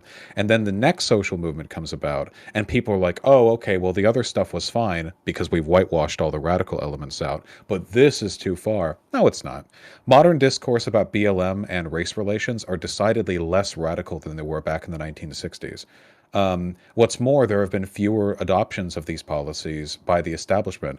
The 60s did lead to the Civil Rights Movement, or sorry, the Civil Rights Act passing, after all, where we haven't gotten any giant federal legislation following any of the BLM stuff, not even those like 8 points that people like Biden were comfortable with. So in every respect, I would argue that what we have right now is a less radical extrapolation of the same basic political tendencies we had in the 60s. If somebody believes that was acceptable but this isn't, I either don't think they know what this is or they don't know what that was. Mm. I think I just have to disagree with you regarding like the relative level of radicalization. And a lot of it's just like the kinds of people that are elevated from these movements to prominent public consciousness. So I absolutely agree that lots of people were very radical in the 60s. I think that's undoubtable. There was a lot of radical movement. But I think you have to look at the kinds of people that the broader public, elevated to esteem and really accepted the ideas of. So like the idea that you'd have a commission of people to, review every US law and be able to strike them down if they didn't, actively benefit Black and brown people over white people, that's an idea that would not be accepted by the broader elite in the 60s.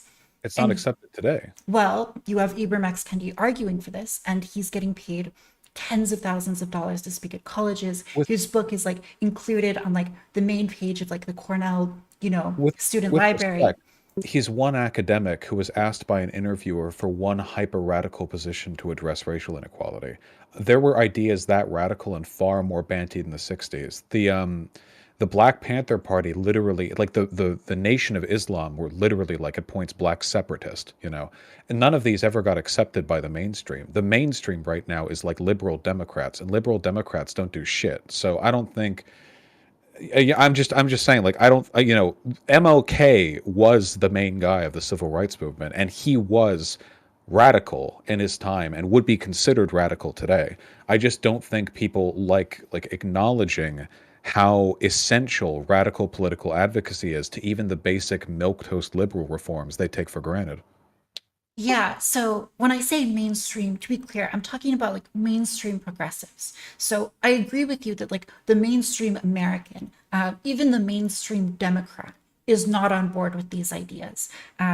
These people, like progressives, when the progressives, I think by self-identification, only make up something very small, like 6% of the US population.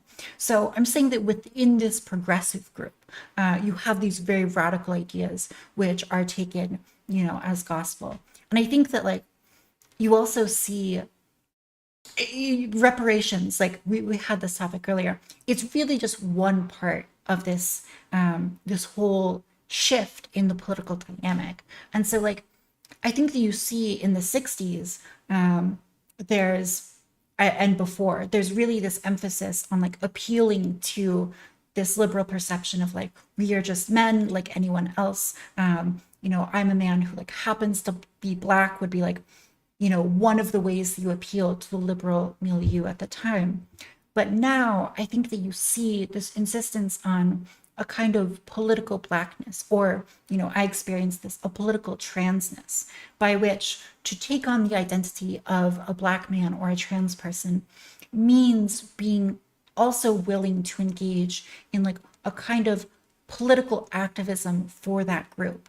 And so this is why, like, I had this discussion with, I think, Joe Lewis a while ago, and he told an Asian man on a panel that he was white, and he meant it in this like political way, that like you are politically white. And I think that that evolution in academia, this view of political Blackness, whiteness, transness, etc. I think that would be another example of a radicalization of politics, and that's something that you don't That see happened back happening. then.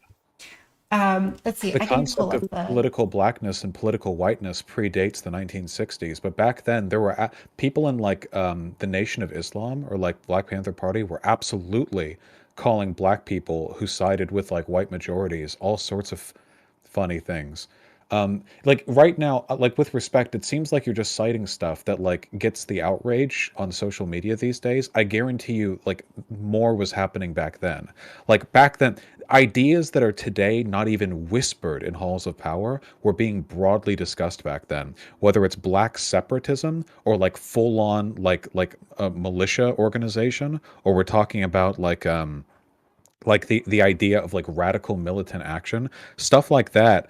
I mean, there were like political candidates who were like signaling support to issues like this. They're mainstream voices. Even the most milquetoast, I mean, like in retrospect, MLK, like he wrote pretty radical shit down about how like white people are failing their country and black people for not better educating themselves on these issues and how they should be expected to.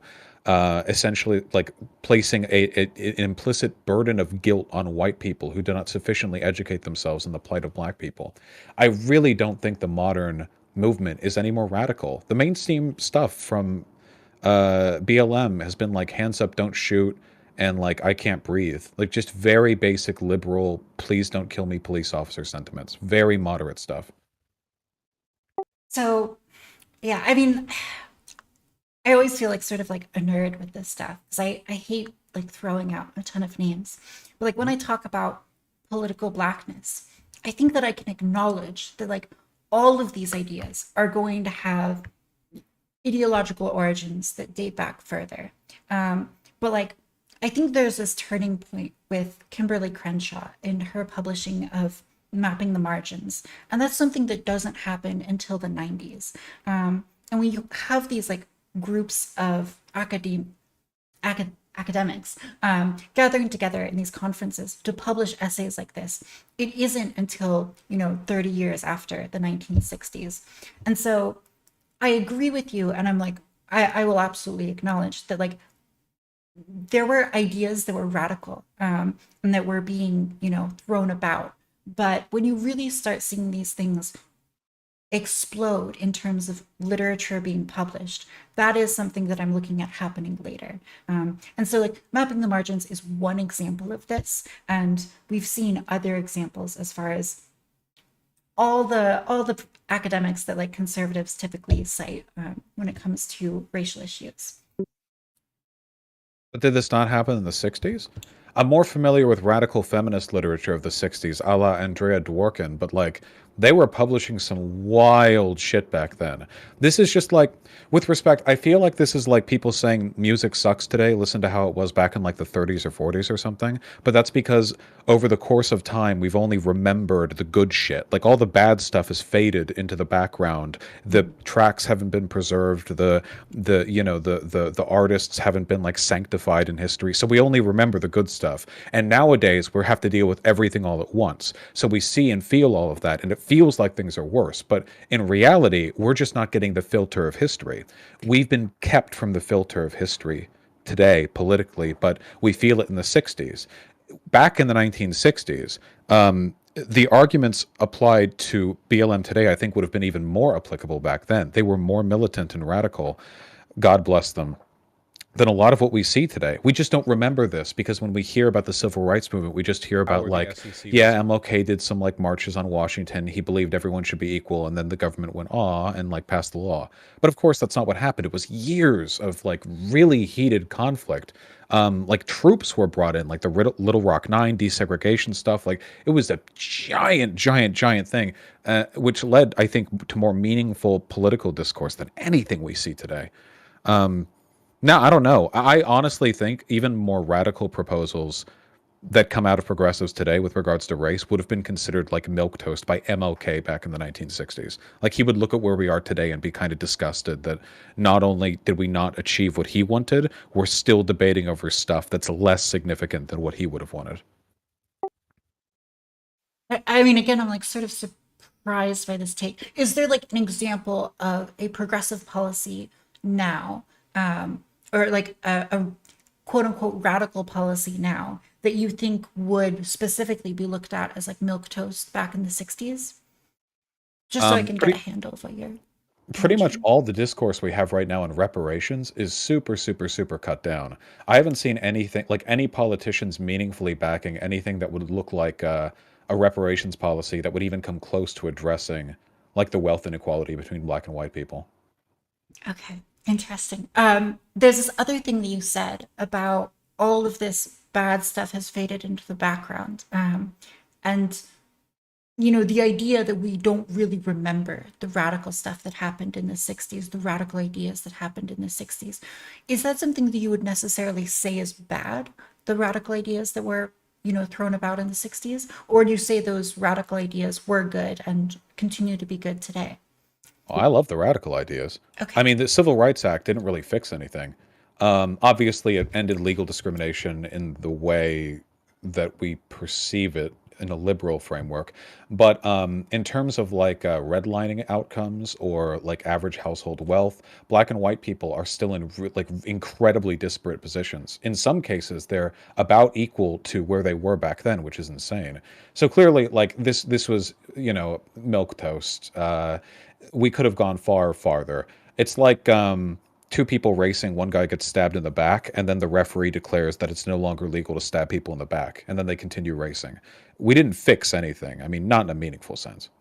All right. So do you think that, like, from a liberal position, you could look at the radical ideas and you could say that in the civil rights movement in the 1960s, and earlier, the arguments made for change that ultimately got implemented were liberal ones, which you would say weren't far enough. But the arguments that are being made now for change are, you know, too radical. And back then they were too radical. Because I think this is also maybe something that what a faultist would say. Well, I would expect most liberals today to disagree with a ton of stuff that the civil rights organizers were fighting for back in the 60s and what they're doing today, because I think liberals are moderate, you know? Overwhelmingly, if you look through history, the good things that we take for granted were done by radicals, or at least portions of what they wanted. When we're talking about, the abolition, radicals, Reconstruction was considered radical and then ended by a Southern supporter, thanks Lincoln.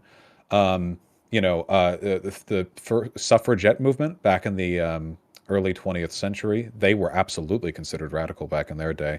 Civil rights movement, the feminist movement, 1980s, gay people, anti-AIDS discrimination, like all that. Every time, radicals were like front and center in all of this, you know? And sometimes things change, sometimes they don't. Usually they change only a little. I always wish they would have changed more. But if we want good things to continue to happen in the future, even if you don't want all the radical prescriptions, you have to support the radicals, because without them, nothing can get done. They're the engine, they push forward the discourse. Interesting. Do you believe that you can look at the radical arguments made in the 60s and disagree with them, but agree with the liberal arguments made in the 60s? Sure. Well, yeah, I mean, you can if you want to. I would disagree with that, though. Well, there were some radical arguments back then I disagreed with. I don't agree with all of them, but I do think there were some in there that were more valuable.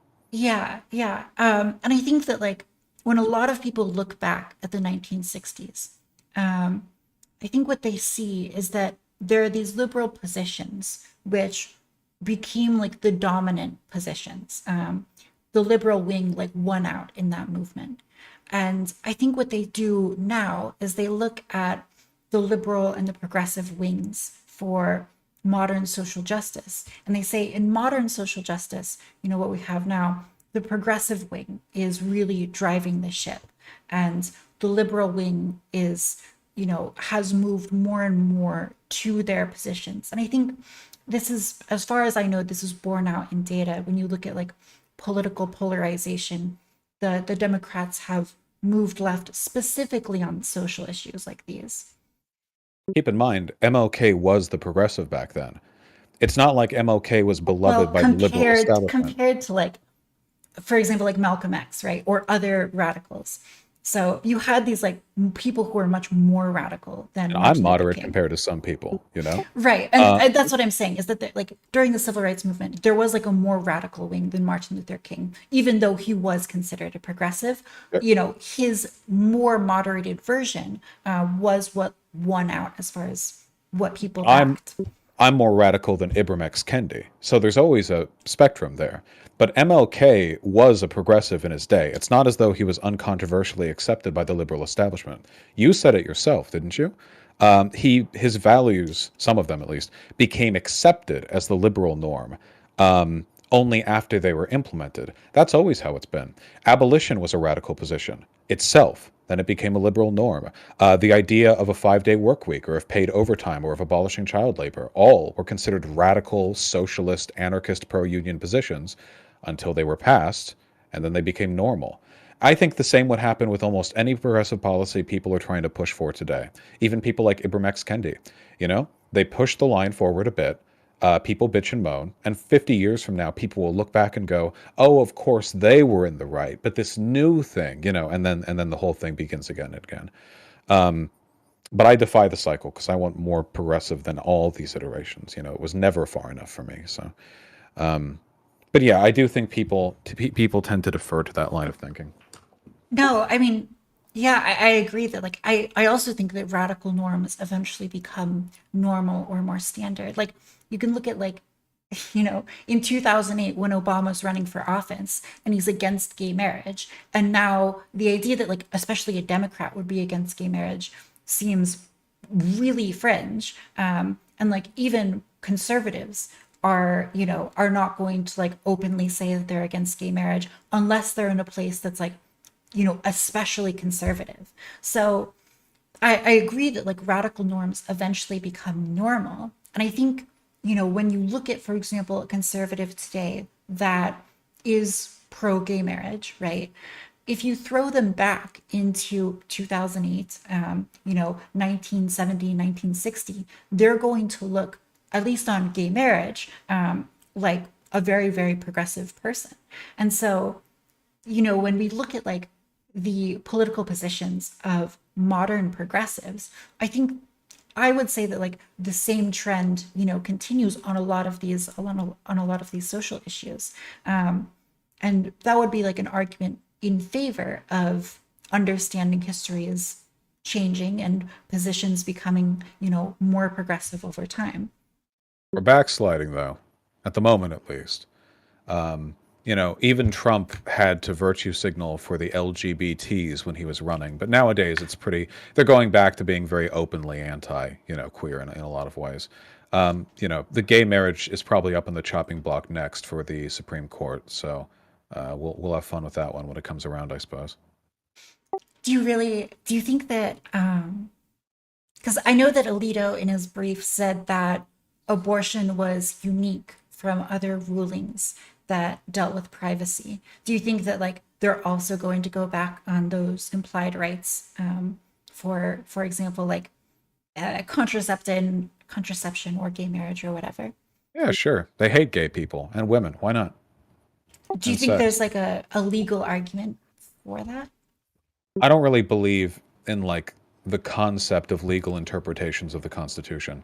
It's no coincidence that conservative judge appointees rule in favor of conservative political positions.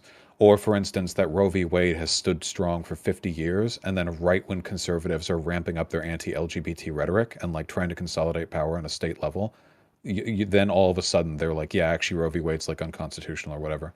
I don't really believe in it. There are some issues that are pretty clear and cut. I mean, if you're like housing troops quartered in your home or some shit, what is that, the Fourth Amendment? There's obvious stuff. But in terms of like whether or not there's a legal argument, well, depending on how you twist the arm, there's always a legal argument. It wasn't a necessary one to make. Yeah, I mean, I think that at the Sort of. very least, the legal argument made in Alito's ruling, I'm not convinced would apply to gay marriage or other rights because he does, bring up reasons why he believes that it's, specifically unique from those rights. But I think like also Ruth Bader Ginsburg criticized Roe v. Wade, very, very heavily. She, you know, publicly said that it wasn't done well and that she wished that it was argued in a different way because the way that they argued it wasn't very strong. But ultimately, she fell on the side of stare decisis and maintaining the courts. So, I mean, I do think that, like, when you see the court go back on something, whatever that policy is, it does indicate a willingness to, like, question stare decisis and previous rulings. But I'm also, I don't know, I think it's maybe a little bit catastrophizing to say that they're going to go back on these other rights just because in the People Alito said that ruling, they didn't about provide the logic for it. people said that about whether or not they'd go back in Roe v. Wade. They said that was catastrophizing. No, the Republican Party is openly anti-gay. I'm pretty sure every single state Republican Party, all of them, are anti-gay marriage and have revoking the legality of gay marriage as part of their state proposals, and that it's broadly held at basically every federal like official. Also, didn't he literally like name Obergefell versus Hodges, or like there was something about that in the case that they were looking at? Like he said it would fall under the same criticism or something. Like there's no reason to believe they wouldn't just get rid of gay marriage. Like they're literally screaming it at the top of their lungs. So he does bring up a lot of these other cases that dealt with privacy. And there's a question about like what rights that weren't explicitly enumerated in the Constitution can be implied or inferred from the amendments. And I believe Alito's argument is that these implied rights to privacy are one layer of abstraction away from the amendments, but abortion deals with something unique, which is potential life, which these other rulings didn't deal with. And so the question of potential life is really what makes Roe v. Wade unique from those other rulings.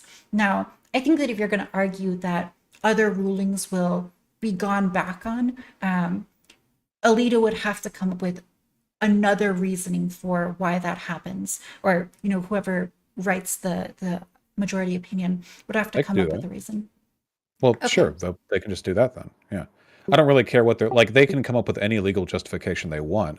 The Supreme Court has made stupid rulings all the time. There's a whole podcast on it. Like some of these rulings are just blatant shows of partisan, like political maneuvering. In fact, I would say that's what most of them are in most cases. But it's a 6-3 court. Of course they're going to achieve conservative goals. There's no reason to believe they won't. They'll probably go quite a bit farther than gay marriage as well. Okay, interesting. Yeah, I guess we'll see, because I don't think that the logic within the Alito opinion supports going back on gay marriage, but it's possible that they come up with another reason that we just haven't seen in this specific draft. So yeah, and maybe that's possible. I mean, the Obersfell was only 5v4. I mean, that was back like they just 7 years ago. They only passed marriage equality with a 1 vote lead, so they would just probably go with whatever the dissenting opinion was from that ruling and just be like, "Oh yeah, well this was correct. Good luck." Yeah, it'll be fun. That's If why I I live can in a agree blue with you state. a little bit, I do think it's a little bit scary that they're, going back on something with such strong precedent for it. Because it does imply that the court is going to become more political if it's willing to, question these previous rulings. So, as far as stare decisis goes, I do think that it's maybe the strongest reason why you should maybe be a little bit concerned about this specific ruling, and this position by the court. Oh, well, I mean, the revocation of Roe v. Wade is a tragedy in and of itself. Yeah, I'm pretty sure Alito has explicitly stated he believes same-sex marriage should be left up to the states in the past. Yeah, it was Clarence Thomas and Alito. So, at the very least, they have that support. They're at the end of the day, they're stooges of the Republican Party, as are all members of the Republican Party. Everyone falls in line when they need to. They'll do what they're told, and if it's politically expedient to get rid of gay marriage, they'll do that too. They have the power to. I guess we'll definitely see. Worker productivity. Did you get a very long message from a different trans girl explaining worker productivity? Because one of my friends said that she was messaging you about it. I don't know if I can distinguish by trans girl because basically everyone in my community is one, but I did get a very long message on worker productivity, yes. Okay, yeah. I argued with her a little bit about that, going back and forth. I think that a lot of the literature does suggest that worker productivity is very closely tied with compensation. But, you know, the argument that we had, I believe that it varies from industry to industry, and where exactly that worker productivity is coming from. For example, if you have automation in McDonald's and it allows you to produce a lot more burgers faster, a lot of that gains in productivity, the benefit from that, the compensation is going to go to the developers of those machines and not necessarily the frontline workers. And so that worker will get a lot more productive, but you won't necessarily see that borne out in higher wages for them. Yeah, I agree. I think I could have done a better job explaining what my point was with what if alt hist, but that conversation was a bit of a shit show, so it, got a little bit mussied up. But my basic argument was that productivity is a very relative measure when we're talking about the worth of the goods produced, in large part because the worth of goods can be determined by a number of extrinsic factors that don't necessarily relate to the level of development within a given system. So, for example, things like regional exclusivity, things like local labor laws or the local minimum wage, things like the trade relations with other countries or exploitative business deals like made for the IMF or the World Bank. These can all affect the perceived value of the production of a given factory or firm in ways that don't actually relate at all to its efficiency in terms of its actual production. When we take a look at like total resources extracted from different parts of the world, there is no, say for example, there's only one cobalt mine in all the world, right? Now that's not true, of course, but say that was the case, and it's somewhere in Sudan, and I don't know. Folks, there ain't going to get paid too much. Now, the world needs cobalt. And no matter how efficiently that cobalt mine mines cobalt, I imagine given the fact that it's the only mine, there would probably be Western businesses making sure they have the highest end technology in doing so. The people who work there ain't going to get paid that much. And technically, if you compare them to the production efficiency of the rest of the world, they're the most efficient producer of cobalt. No one else even comes close. They're the only game in town. But they don't get paid very much for their labor. And the reason for that is because even though in a comparative sense their efficiency, their productivity is unrivaled in that field, they are in Sudan. And as that's an extrinsic factor unrelated to their efficiency, their productivity in any meaningful sense, they will get paid very little, possibly nothing. Even if a firm of the same comparative efficiency could have workers who are paid a tremendous amount if it was in Alaska or, something like that. You know what I mean? That's the only point I was trying to illustrate. There are so many like other things that go into what people are paid, if they're paid their worth, so to speak, than just the productive efficiency of a firm. Yeah, I mean, I think you're right because like studies on worker productivity, they rely on like assumptions that there is at least some semblance of like free market competition and operating markets here. So like if you go back to like the feudal system, the productivity of workers is like might be very decoupled from their actual wages. Or if you look at like slavery, where people are literally being paid nothing. And so like, yeah, or like an authoritarian country that is able to just like use guns to be like, listen, guys are going to work and like you're not allowed to leave this land. This is the only job offering that you have. Even if you are going to get paid for it, you don't really have an option like not to take it because this is the one thing that our government's going to allow you to do by cooperating with whatever foreign company is paying us to have access to our labor capital. Yeah, I think that like in sort of these extreme examples where the system is like a very unique and very especially exploitative, there's decoupling from worker productivity. I think that like if you're going to argue with more economically minded people about this, of which frankly I'm not one of these people who's like super good in economics, I think the Me point either. yeah, I think the point that they would make is that like these extreme systems tend not to be like very sustainable in the long term. So like if you look at like Bangladesh and like sweatshops, even if you're paying like very exploitative wages, if you are paying some wages that allow people to save money and eventually, send their children to college and, have transfer of wealth between generations and accumulation of wealth, what ends up happening is people are more able eventually to advocate for higher wages and to develop skills that allow them to build industries within their countries. And so I think that like the more economically minded people would point out that it's hard to keep like this very exploitative system going on for long unless you have like total control of like violence and the ability to like really exert force or like prevent people from moving between industries or control their wealth entirely, that sort of thing. Yeah, well, it's a snowball rolling down a hill situation, you know? Um, a lot of people use like productivity between countries as a measurement of like entrepreneurship or like industry-minded behavior. But, the United States is always going to be more economically productive in any measurable sense than countries with lower levels of development because obviously they don't have the development necessary to produce the stuff that allows them to develop faster. I mean, it's just, it feeds into itself. But people use it like a prescriptive thing, like when people say stuff like, well, the reason people in America are wealthier is because than people in Africa is because they're more productive.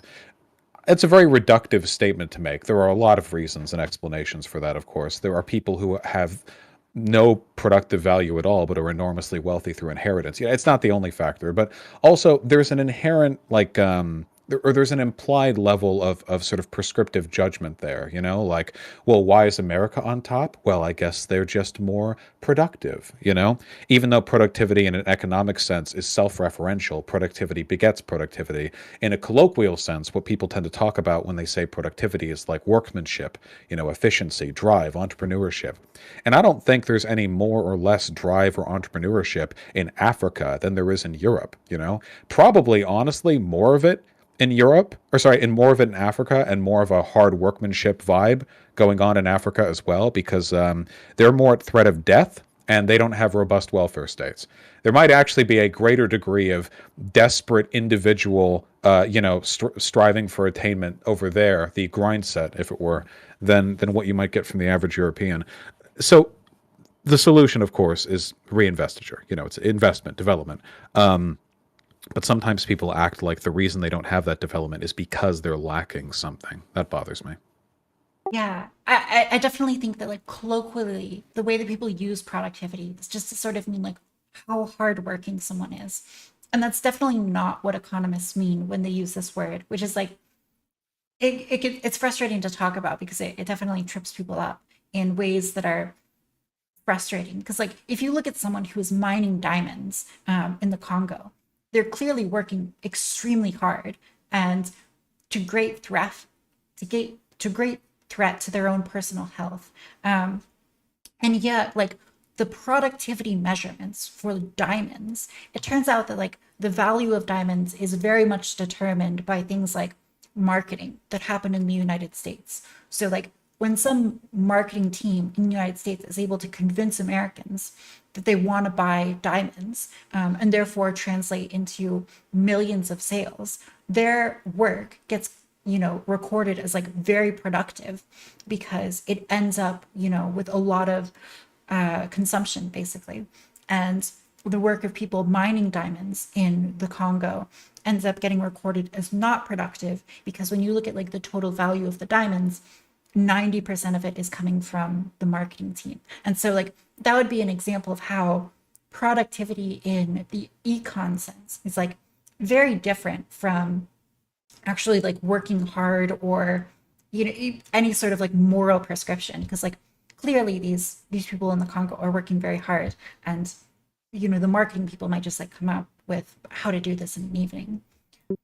Yeah, no, I agree. It's just from an economic perspective, the statement, people in this country make less money than people in this country because they're less productive is like tautological. Because in that case, wages are going to relate to like the internal economic activity, which relates directly to the productivity. It's basically like saying, well, this country has more wealth because it has a higher GDP. It's like, well, yeah, of course, they're right there. Those numbers are very directly connected. But there's obviously other stuff. You could take the same factory with the same workers, in America and move it on over to Mexico and they could produce stuff at the same rate. And of course those people would be paid less. Obviously more goes into this than just efficiency. Um, that's one of the reasons why people's wages vary based on the minimum wage set in different states. If everything was determined exclusively by efficiency or productivity, then that wouldn't be the case. But oh god, I'm remembering when What If Alt History made the claim that baristas who work for Starbucks get paid more if they serve more customers per hour. That was a good one. Anyway, I'm rambling at this point, but yeah, that was a very very insular moment there. Yeah, I mean, I think the thing with like Starbucks baristas is that their productivity is highly determined by the capital that they work with. So like the ability of like Starbucks to hire programmers and engineers to build machines which allow Starbucks baristas to make coffees.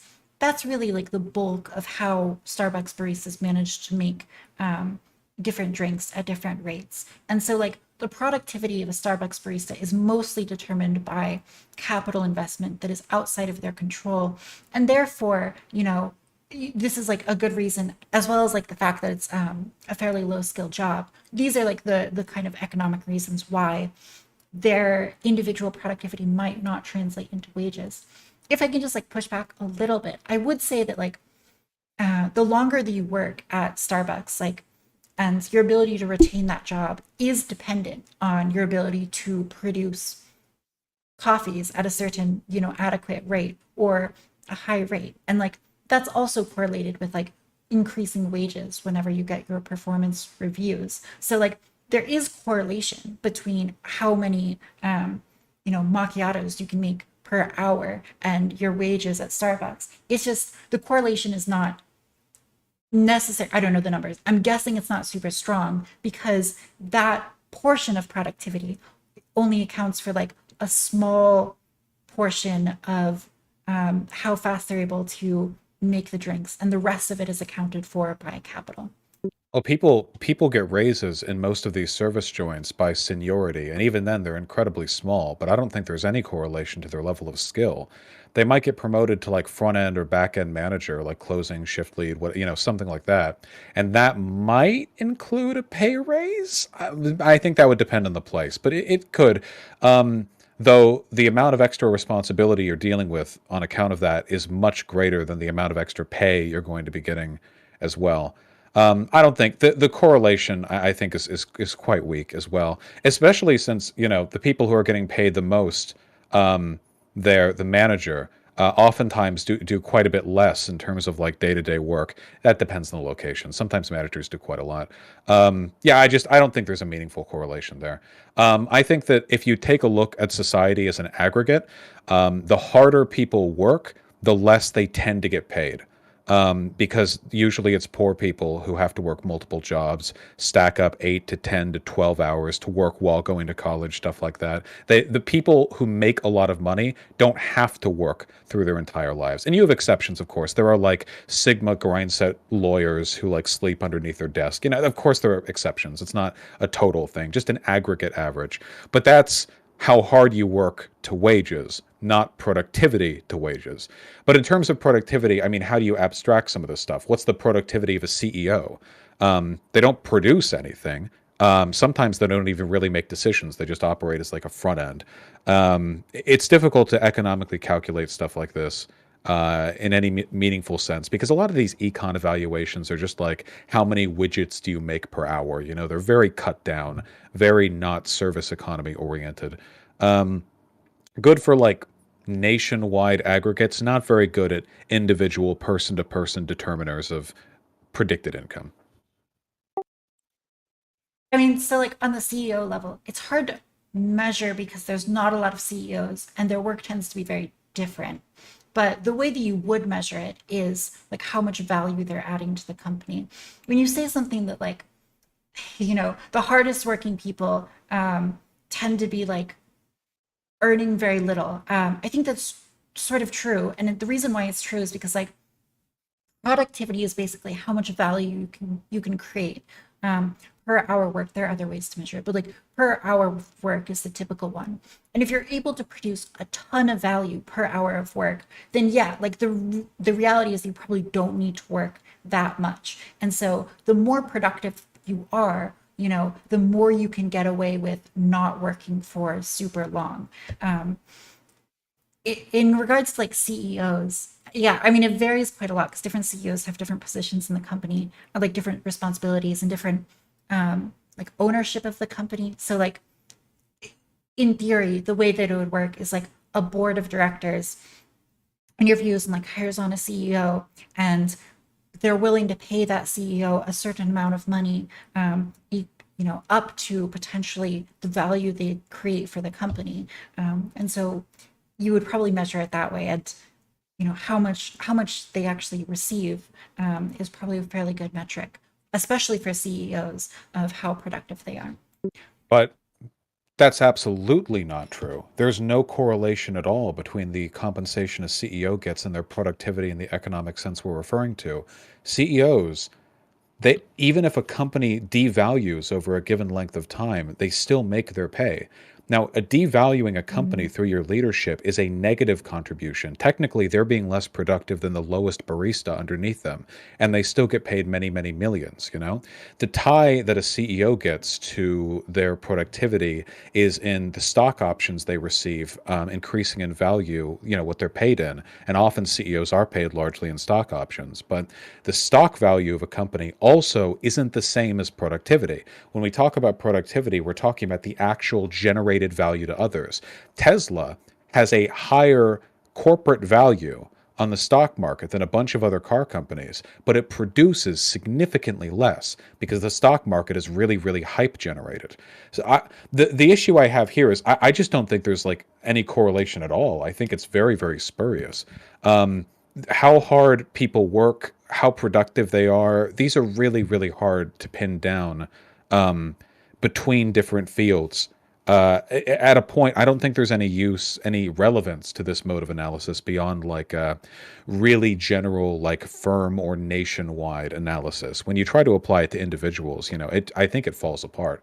America, on average, is more productive than Mexico, and we do make, on average, more money. But if you get down to the individual, you know, members of both countries, I think you'll find enough variance that it gets really blurry. So again, it depends on the CEO and what exactly their compensation framework is. So I think in theory, it's possible for a CEO to just take higher and higher compensation rates year after year, even as their company value plummets, right? And they make less money. But if they keep doing that, like eventually the company's going to go bankrupt. So, and eventually the board will fire them. So again, it's like possible that like a CEO, it's totally possible that a CEO controls the majority of the stocks and they just like set all of the policies unilaterally, and they've just decided to like plunder whatever they can from a company as they run it into the ground. What So if they just do a bad job, though? so if they do a bad job, again, you'd expect the board to fire them because the board wants to make money. They're profit motivated. And if a CEO is not returning profits to them, they're not going to like that. They would still make tens of millions. Usually there's a golden parachute even after a few years a CEO goes down, which means they would have received tens of millions of dollars for contributing negative perceived productivity, whereas at least the lowest minimum wage earning barista underneath them would have contributed some positive. Yeah, but the board doesn't want that to happen. Like they Well, want to get their sure, but money's it worth. happens So like, though. yeah, you can have happens, or like you can also pay a barista like 1,000 times what you would otherwise and like lose value on them. Or you could do this with like anyone in the company, where you just like pay them much more than the value they produce. But it would be like a bad deal. The company doesn't want to do this. The board is not incentivized to do this. And so you'd expect like on aggregate them to avoid situations where the CEO just like takes money from them and doesn't deliver value back to the company. Well, that's common. CEOs get paid a lot, and many businesses go defunct. It happens every year. We hear stories of businesses going down or losing money in a quarter. Their CEOs continue to make lots of money. It doesn't seem like there's any relationship at all between them making a metric fuck ton of money and their productivity in an economic sense. Again, assuming you can even extrapolate productivity to refer to a corporation's evaluation on in the stock market, because even then, I think that's a very speculative relationship between those two factors.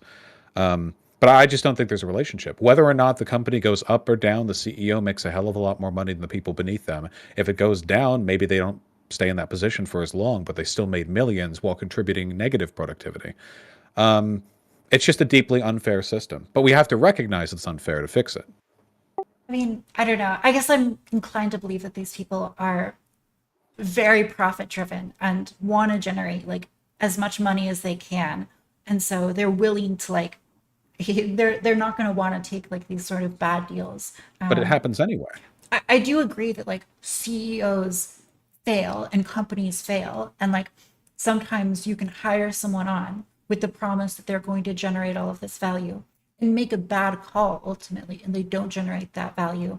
The board isn't happy. The CEO eventually, you know, when the company fails, is no longer making that money. I just think that like given the option, if these people could choose, you know, they could see the future, they would choose to make more money. long Well, term. I'm not denying that. I'm only saying I don't think there's a strong relationship between economic productivity and wages. If they continue to make their wages millions while being unproductive, contributing negative productivity, the intentions or will of the stock of the shareholders isn't really relevant to the, you know. Gosh, why would a board like they don't want that to happen though? Oh, wait, I'm not saying they want it to happen. Only that it does happen. Okay, it It does happens, happen. and when it happens, they still make a lot of money doing it. So there's not a strong relationship between their productivity and the wages they receive. But you agree that the incentives are for them to create value. Like everyone wants the CEO to create value. They don't want them to lose value for the company, right? Yeah, but what they want is irrelevant. We're talking about the relationship between productivity and wages. If there was a strong relationship, CEOs that contribute negative productivity should receive negative wages, or at the very least, nothing. But of course, it doesn't work that way, because life doesn't work that way. Productivity doesn't chart onto wages, or vice versa. At least not at an individual level. At a broad aggregate, it seems like a decent determiner, as long as by productivity we're using the economic measure and not the colloquial measure, because I think that people are just as hardworking all over the world, uh, Well, more or less. I also think that you can find lots of individual examples of productivity and compensation not mapping onto each other. But it seems like you agree that on aggregate, this is true in the economic sense. So do you think it's just like not true for CEOs, but is true for other employees? Or I think it's true if you look at a country, like the difference between country to country. But if you take a look at the difference between different individual workers, or even maybe even different firms within a country, things kind of fall apart. Oh, between states as well, right? Seattle has a $15 minimum wage. Broader Washington doesn't. Idaho has a lower minimum wage than Washington, I think. So two workers doing the same shit in Starbucks in Seattle and in Idaho can get paid very, very different amounts with no difference in productivity on average. So, yeah, I don't know. I think it really falls apart when you get any more specific than nationwide. so the reason why I don't know, I'm not the biggest fan of this like state by state comparison is just because there's quite big differences in like the cost of living between states. And so like oftentimes you'll look at like a city where you have a high minimum wage, so like $15 minimum wage. And then you compare that to somewhere like Missouri or Alabama in the rural countryside, and you're like, wow, these baristas are making a lot less money. Um, and like the reason why they're making less money is because like the coffees that they're selling are also going to be lower cost. And the way that productivity measured is like relative to those areas. I think that like you're right if you're saying that like government policy can change how people are compensated in a way that the market wouldn't necessarily result in. Like that can happen, but I think that we should like be careful not to like exaggerate this effect too much when we compare state by state. With respect, that ain't true at all. There are plenty of fast food places that charge the same amount no matter what state you're in or the minimum wage. The wages change though. And so the traffic can as well. You can have a red state city with a low minimum wage getting very high traffic selling burgers at the same price as an area in a blue state with a higher minimum wage that's rural and has basically no traffic. I don't think these factors track on at all. Now, when you say cost of living is lower, that I agree with, but that's not productivity. That's a different economic force. What they think they can get away with paying people based on the relative cost of living there. Though, of course, I don't think it's enough. Not in any minimum wage place, um, but yeah, that's a different factor. If the statement were to say, I think that wages will correlate with the cost of living in an area, then I agree on a nationwide level. I would also agree that's a very strong determining factor. Yes. Yeah, I just think that like sometimes it's difficult to compare state by state because there's a lot of factors that go into wages. Um, and you can look at like wages in a specific state, and the reason why they might be like higher or lower has a lot to do with labor supply, and that is tied into cost of living and the local economy. For example, in a city, if you have like a very high traffic area, which you brought up, these areas are, in the economic sense, they're going to be more productive because the worker is going to see more people. And so like it makes sense for them to receive a higher wage. And you do see that in like big But I said, cities. even in a rural blue area as opposed to a city red area, a person in the blue area might sell far fewer products because there are fewer people in the area than a person who makes less money but sells more products at the same price to a greater number of people in the red area. Yeah, and so part of that is because of competition between businesses. So like if you have, say someone produces like, we'll use like widgets, right? So say someone produces 10 widgets per hour, right? And there's only one business which is hiring widget producers. Because they're the only like widget producer, they can like get away with paying less because they have like this monopoly power, right? But if you have multiple businesses, say like two widget producing businesses that are next to each other, what they're willing to do is they're willing to pay up to the price of 10 widgets per hour for the employee and move those workers that would work for their competitor over to them. And so if you have like lots of businesses that are together and they're competing in this way, they're going to be willing to pay more for these widget producing laborers. And that's because of like the relative ratio of widget producing companies to labor supply.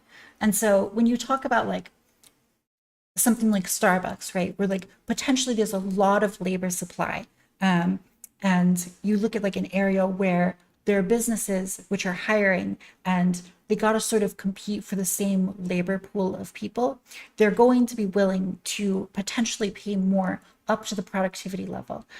This doesn't happen. It does People happen pay though. No, wait, people get paid minimum wage in big cities. I worked in LA. People get Mhm. paid minimum wage in LA, even though there's an enormous like competition between all these businesses.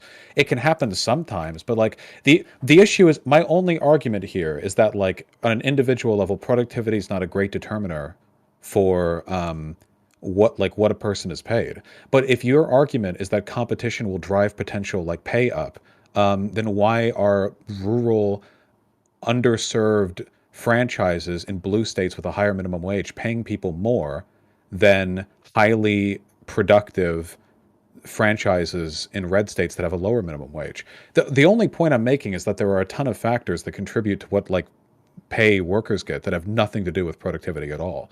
That it has to do with other factors like cost of living or like the law, like legally. Because I think all these businesses would be paying us like bottles full of piss if they could get away with it. If you get the minimum wage higher, then people will be paid higher amounts, even if there's no change in their productivity. And it's impossible to measure productivity anyway in any like cross-disciplinary respect. How do you measure the productivity of a barista, a service worker, next to an Amazon warehouse fulfillment employee? What percentage of the worth of every delivery could be attributed to the productivity of the worker who delivers it? Is it all of it? Because without them, it wouldn't have made it there. There would have been no point to the entire enterprise. It's not really, there's no way. It's just not, at the end of the day, like this is precisely the reason why the whole, the entirety of economics, the line between prescriptive and descriptive, I think, gets really, really, really muddied and really dumb. I just think we should fight for higher wages. We should fixate on that because trying to work out like the precise mathematical equation to determine, why things are the way they are, it always feels very Econ 101.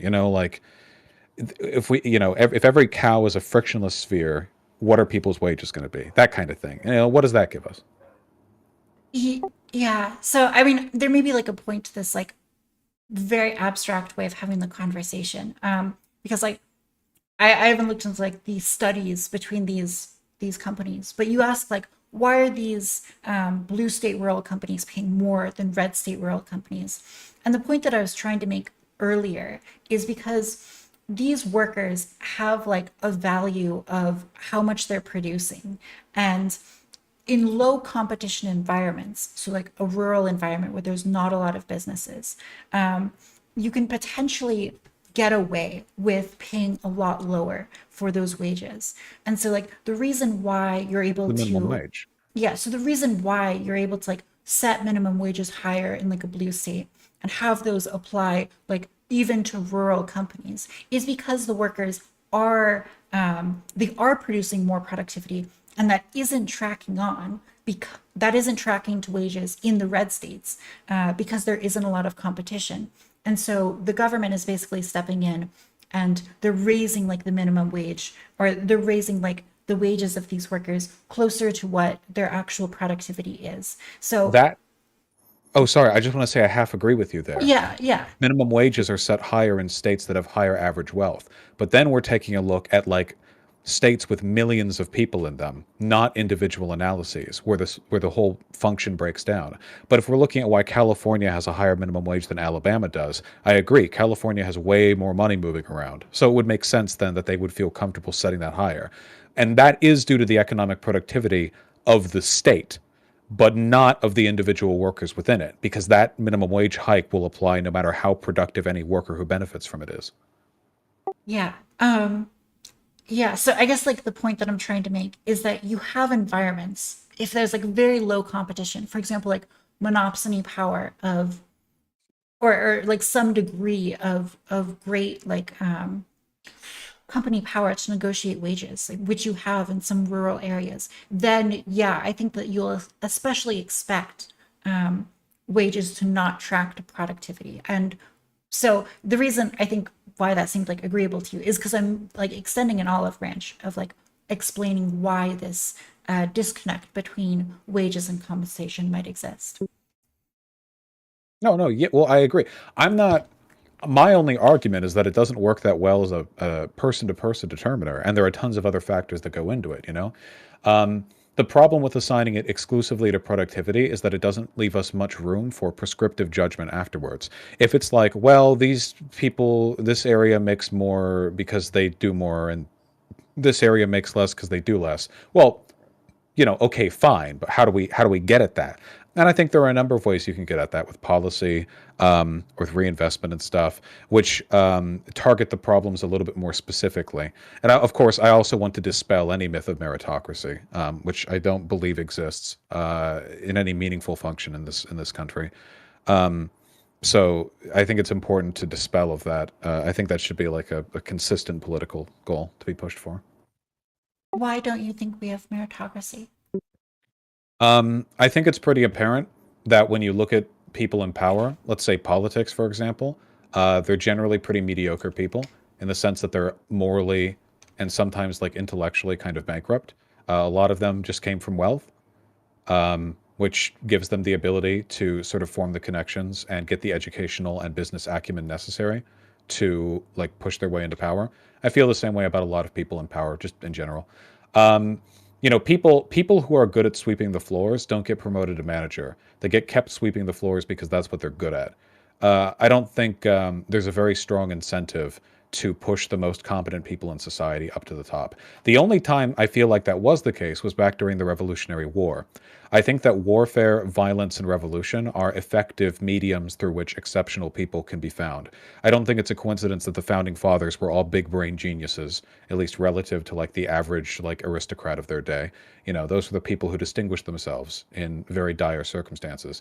You see this often in like revolutionary times during like the USSR or whatever. Whatever you may think of the positions or morals of many revolutionary leaders, they are nothing if not exceptional. But here in America today, most like leaders, both business and political, are bloviating dumbasses who are clearly like more concerned with personal accreditation, book deals, and fucking underage prostitutes than they are with like anything they're supposed to be elected to do.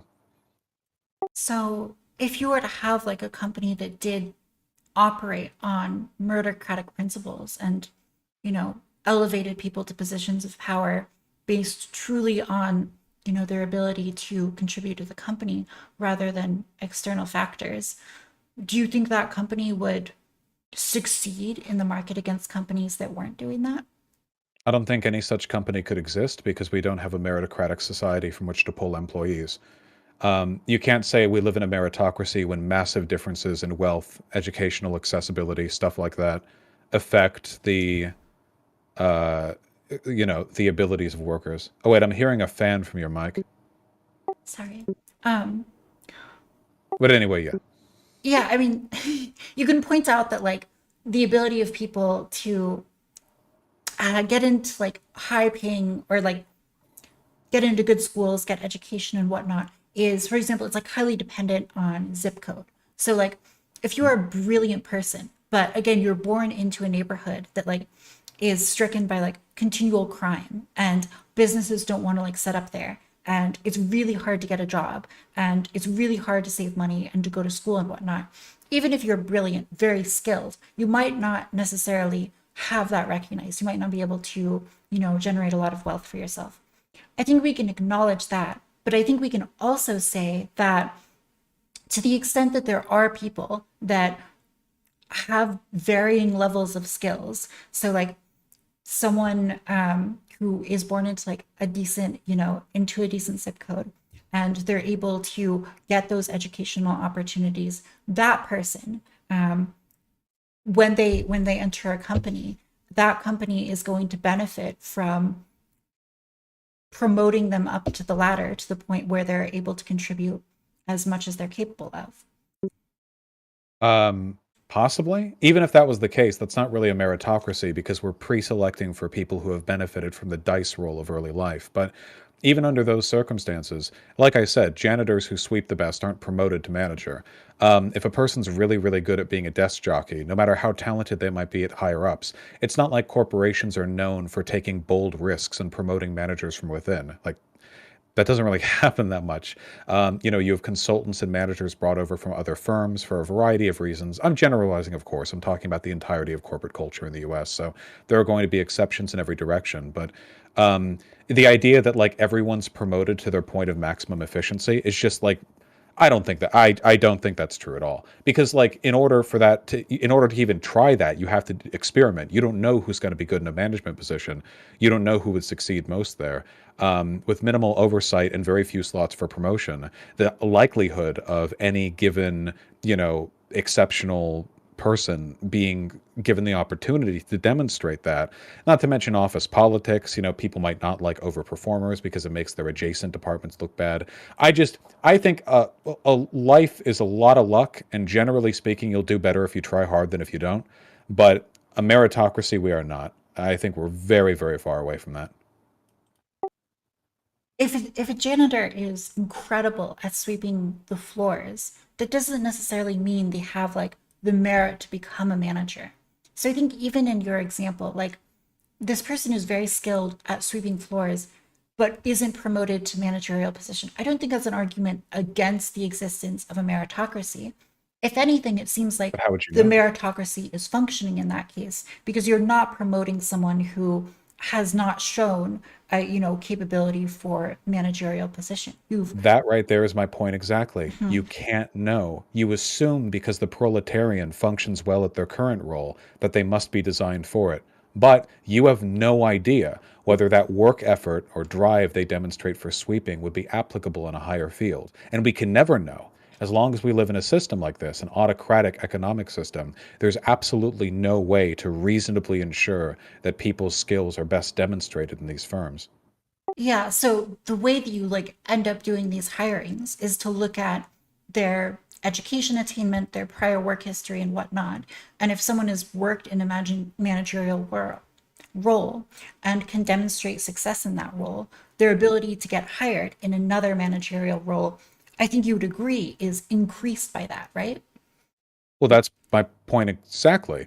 That's the snowball rolling down the hill. People get managerial positions because they've had managerial positions. This is why Mhm. companies don't promote from within. They get somebody else who's worked as a manager in another department or sometimes from another company, or they hire a consultant.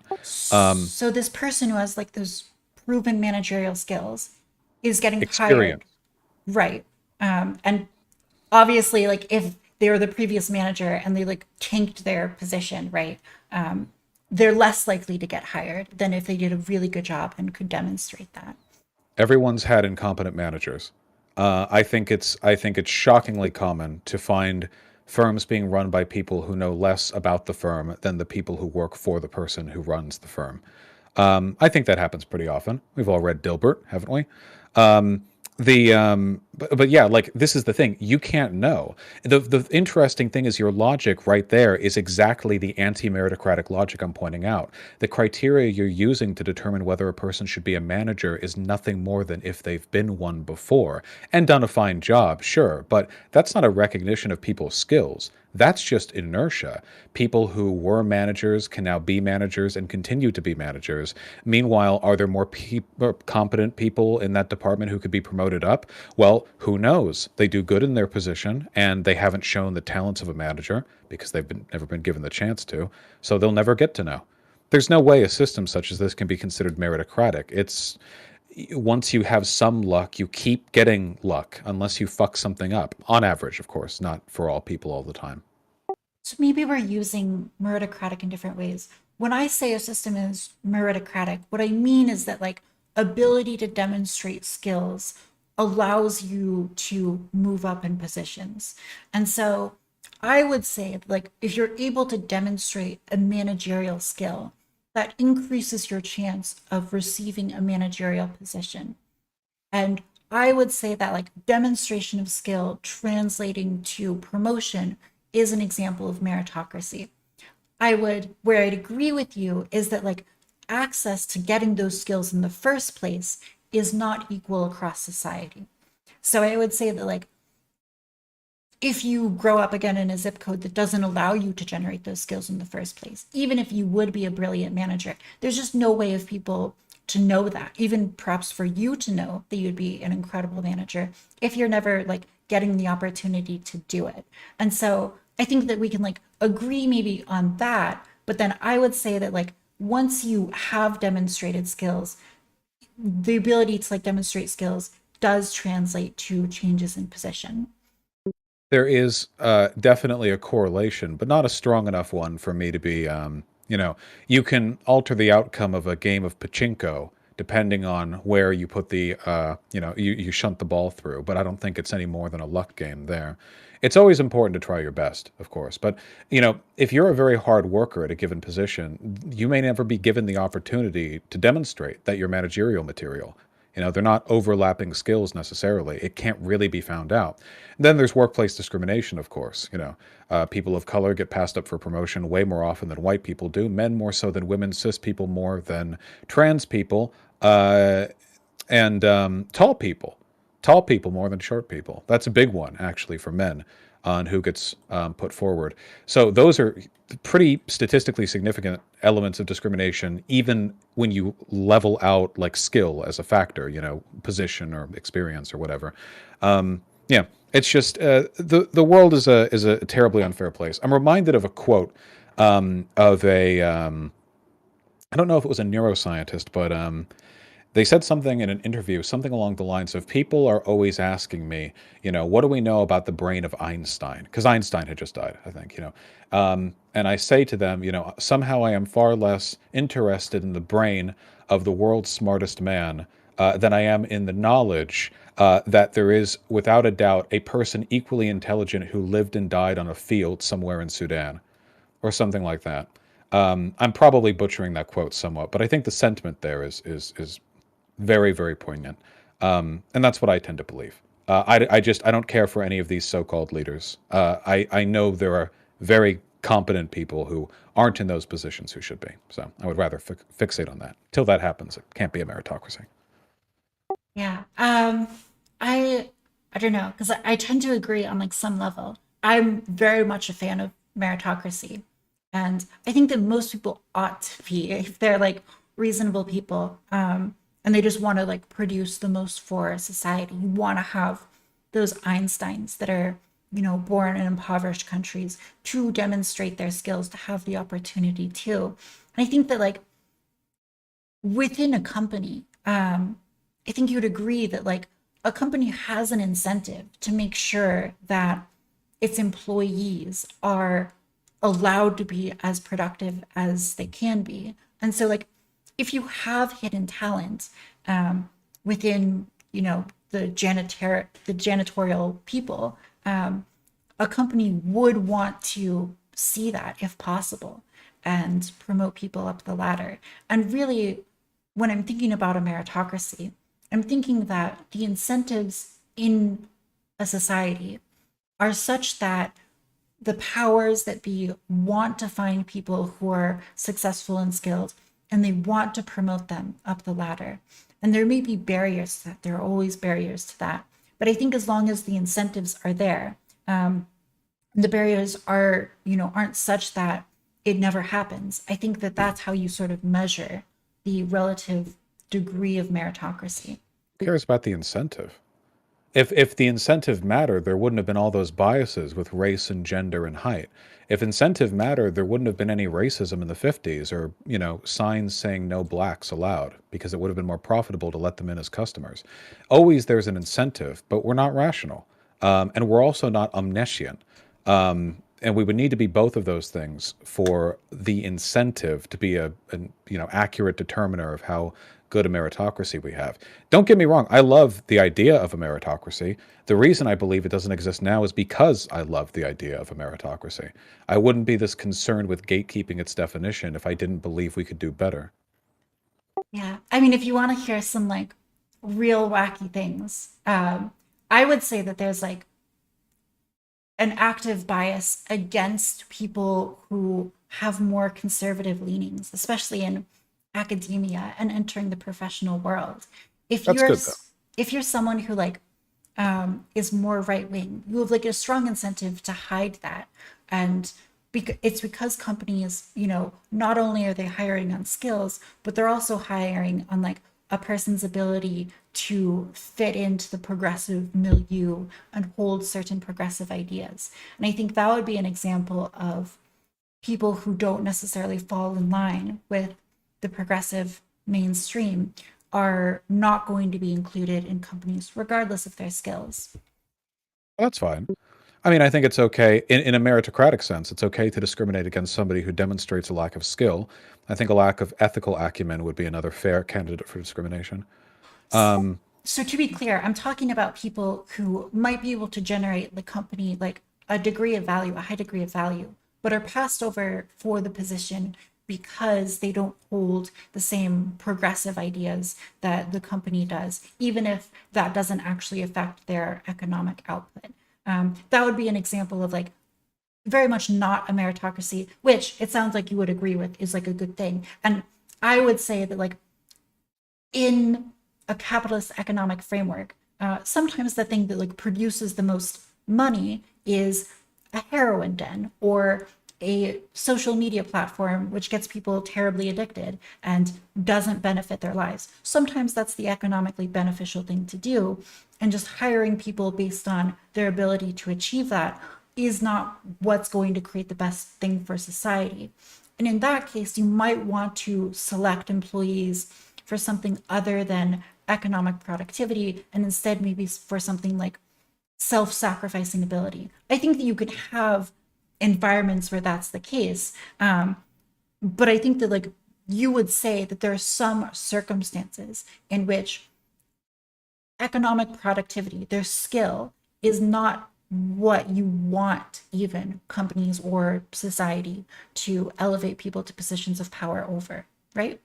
well, certainly. I mean, I'm a socialist. I wouldn't want that to be the sole determiner. Right now, it is. Making your shareholders back as much money as they can. Um, but Wait, wait, obviously, wait, wait, wait. You would say that's the main determiner is making right now, shareholders do. that is what determines what companies hire. Yeah. Obviously there are biases within like any company that's going to influence that, but that's the thing they're pursued towards. That's the incentive structure, is to make the money back. Of course, I'm not fond of that. I'd be much happier with some regimented system of government oversights that introduced a number of incentives that are not profit driven. I think that would be lovely. But that's not the world that we live in right now. Okay.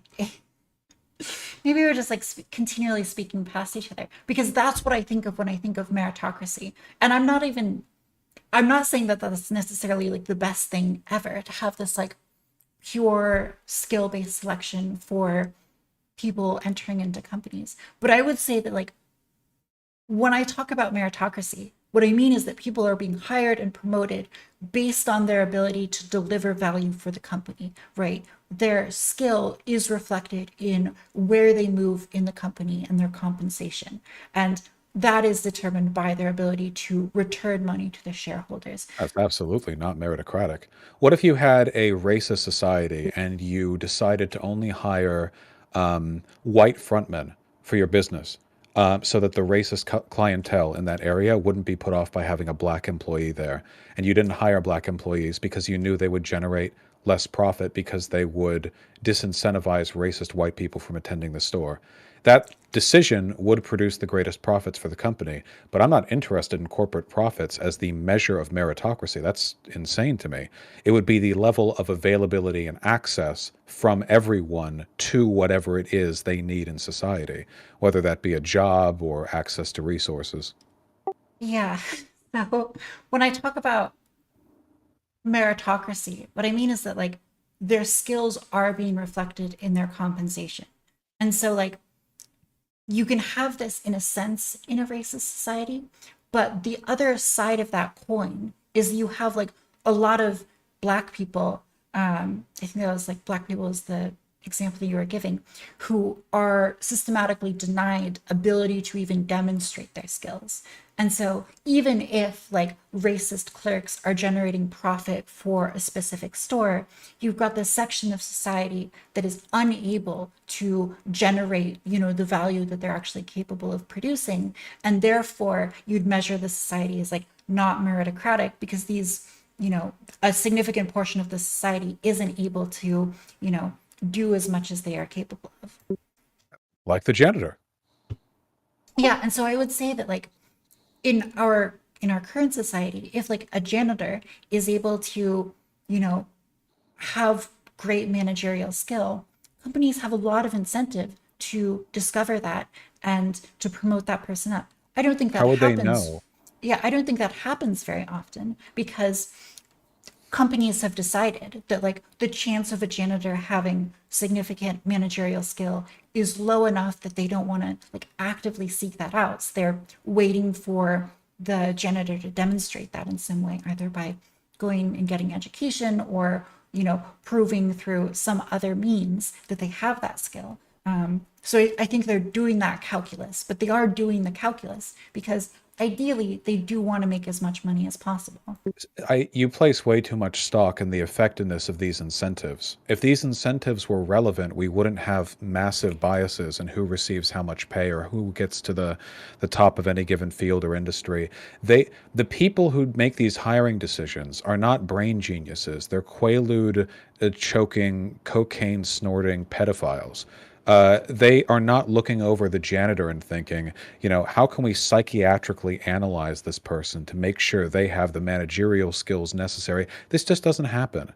People hire from outside the company, or they promote people they know the best, or people who will stir the boat the least. As far as I'm concerned, a meritocracy is when everyone is given the greatest possible ability to shine. And in a world where, if you take a look across California, you'll find millions and millions of people making the exact minimum wage and no more. My belief that every single one of them deserves that amount and none of them deserves something greater is just it's unsustainable. I cannot believe such a thing. So yeah, if we want to improve our meritocracy, we have to acknowledge its faults on a systemic level, socially, making sure people have access to the resources they need in order to be able to, express themselves and actualize their abilities. And within any other institution, which is one of the reasons why I'm a favor of worker co-ops, because I think democracies are a relatively effective venue for allowing people to shine in that sense.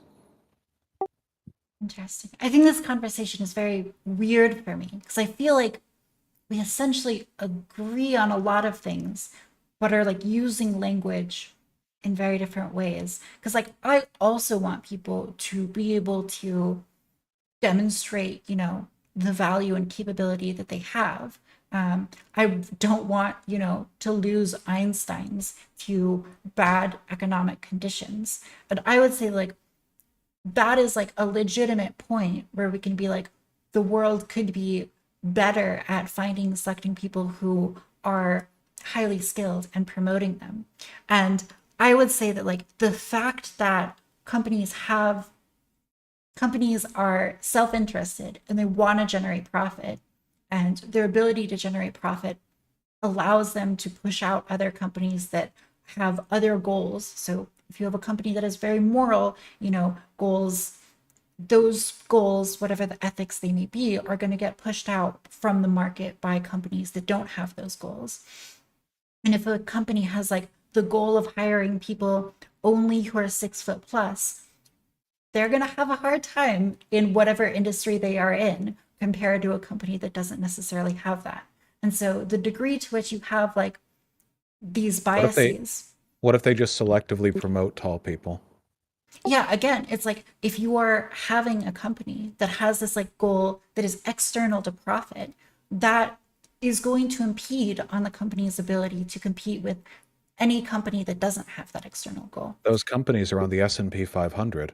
Those studies that I referred to about in-corporate bias weren't being done at like mom and pop shops.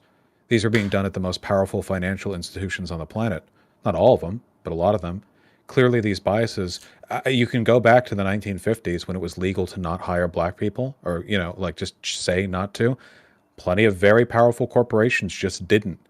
Clearly, it didn't affect them that much. Clearly the more rational corporation didn't jump in and compete them out of business with their less discriminatory hiring practices. I disagree. Absolutely. I disagree so much. I mean, like if you look at like companies today, they tend to be very interested, especially big companies like the ones you're talking about, in reducing as much as possible this bias. Like they're very, if you get hired at one of these big companies, my girlfriend recently got hired at a company that's fairly big, and a lot of like the onboarding process is like specifically targeted to make sure that any biases are being corrected for, again, because like these companies are self-interested, and You keep maybe speaking of incentive, but it's just irrelevant to me.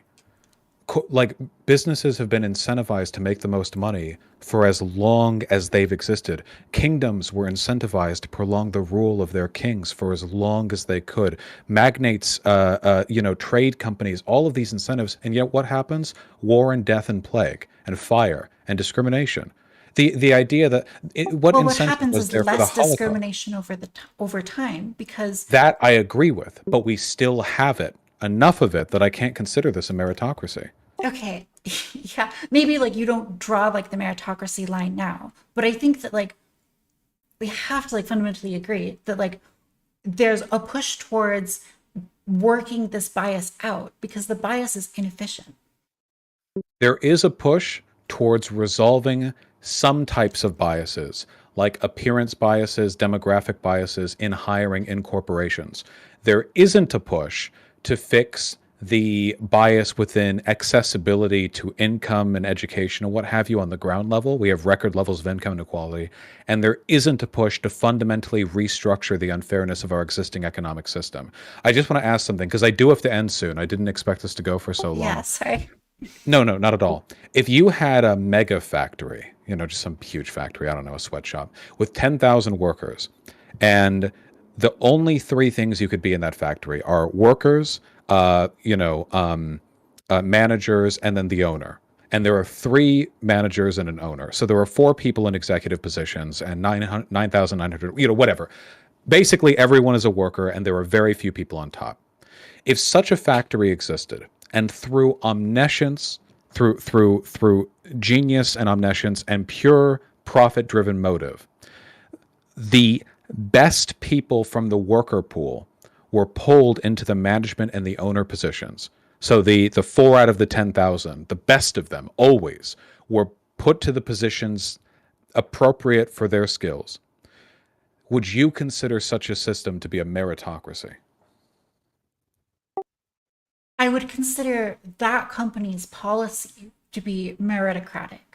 And I think that maybe the point that you're making is that even if companies have within themselves a meritocratic policy, the broader society, which allows people to enter into that company in the first place, might itself not have a high degree of meritocracy.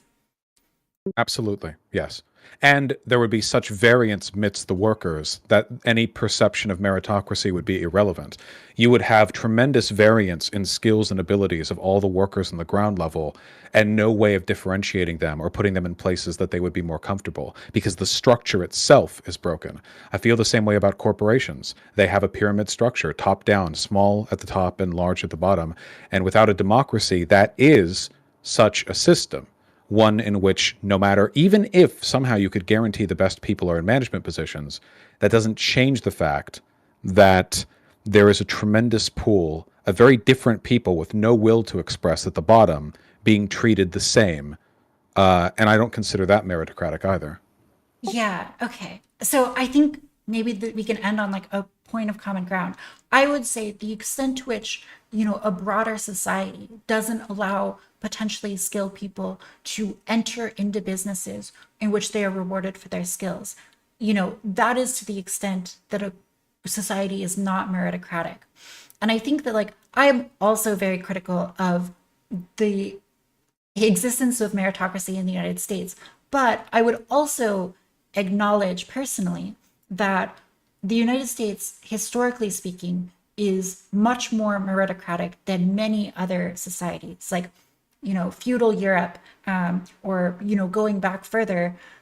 A lot of these kingdoms are very not meritocratic, and they basically rule through aristocracy and royal bloodline. And even dictatorships today, which don't have an incentive to educate their people because they want to just like continually exploit them for as much profit as they can, and educating them at all would be a threat to their political stability. I think that you have to compare the United States to much of human history and say that, relatively speaking, it's more meritocratic. Well, sure, I don't disagree with that. You set the bar kind of low, though. I still wouldn't consider it a meritocracy. Okay. Yeah. I mean, again, I think we agree on like so much of it, but I think maybe we're just describing things a little bit differently. And we certainly have the bars in different places. All the same, I did enjoy the conversation. Yeah, for sure. It was definitely fun. I think you're very fun to talk to because you disagree with me, and it's fun to talk to people who disagree with you but are polite about it and are capable of engaging in long form conversation. Well, I don't often get polite conversations, but I do like disagreeing. Thank you. I have to run and go do some errands really quick before they close. Have a wonderful day. You as well. Have a wonderful day, Vaush. Bye. Bye. Wow, poggers. That was fun. Very cool. I feel like there are so many moments where I wanted to like dig in more, but I was just like, I could feel that it wasn't going anywhere. And that we were sort of like getting bogged down in things.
Interesting, interesting stuff.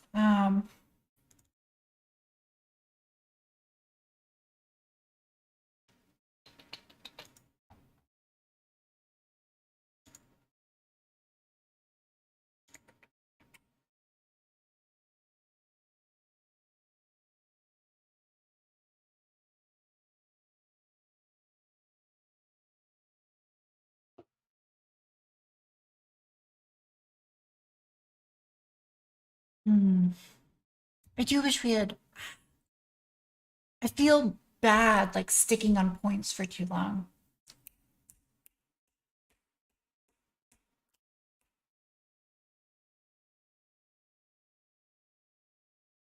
But I do wish we had discussed more about social justice. We just didn't get very deep into it, which is too bad.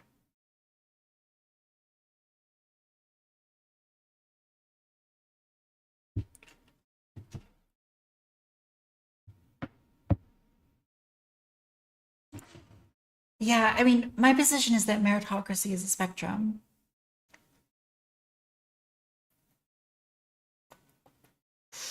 Hmm.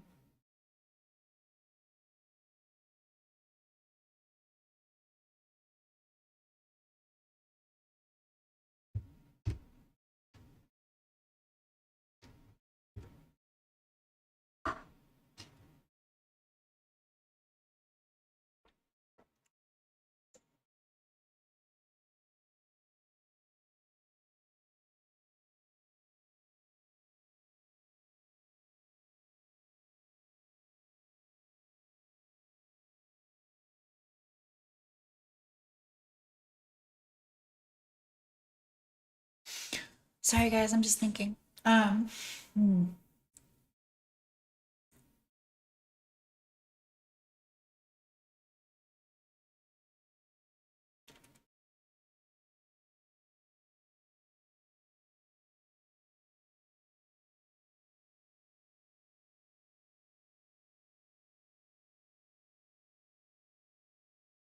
Interesting.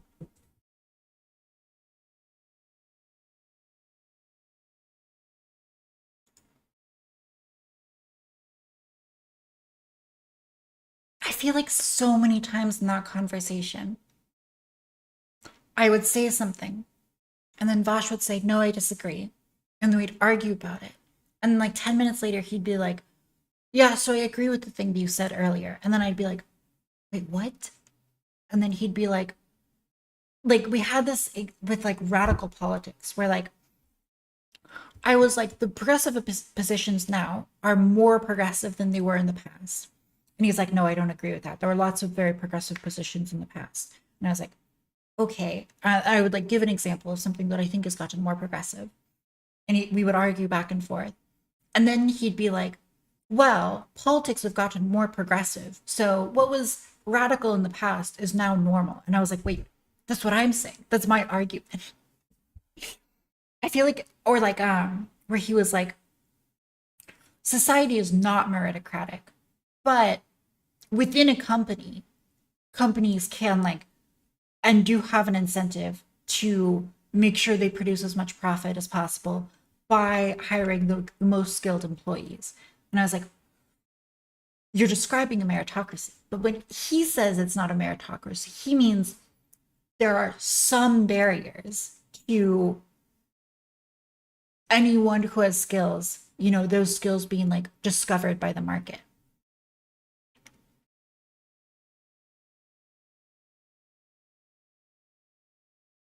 Or he's like, companies, CEOs will just like get paid lots of money and generate no value for a company. And I was like, that could happen, but a company would just like be hemorrhaging money if they did that.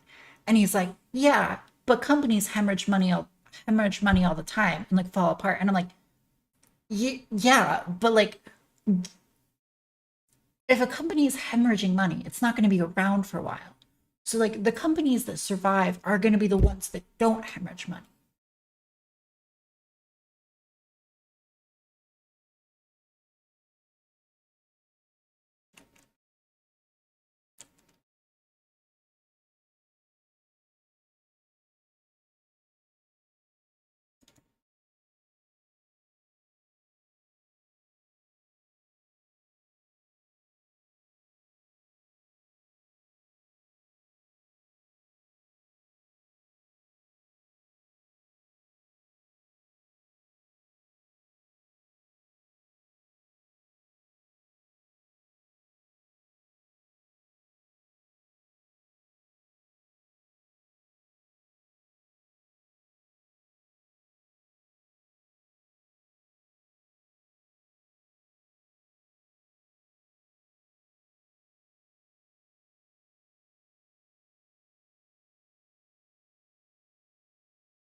It's very, yeah. Hmm.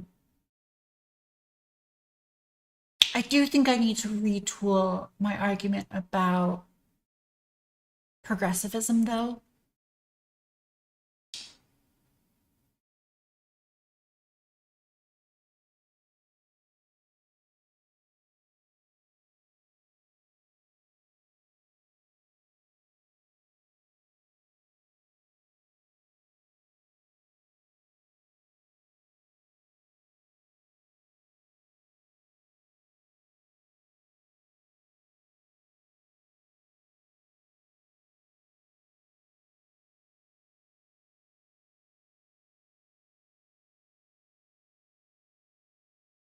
Yeah, so when I talk about skill, speaking to Socrates TV, what I'm talking about is skill relative to the market. So, like, if you are a top 1% programmer and that's able to generate like a certain amount of value, a lot of value, um, that's going to get rewarded with a high degree of compensation.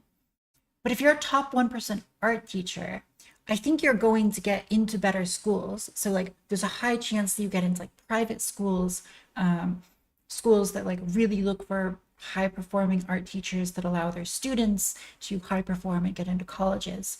Um, but the reality is that like art art teachers just like aren't in as demand as programmers are.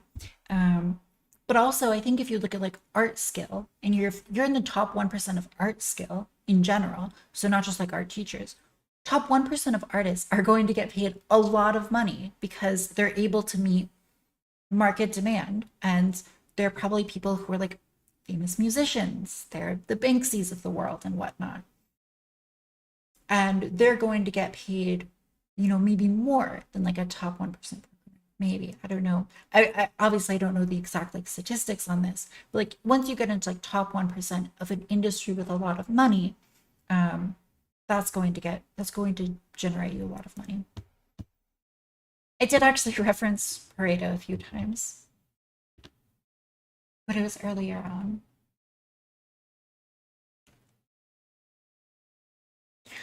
I feel bad like name dropping things like Pareto, right? Or like Kimberly Crenshaw or uh Abram X. Kendi. I feel bad name dropping them.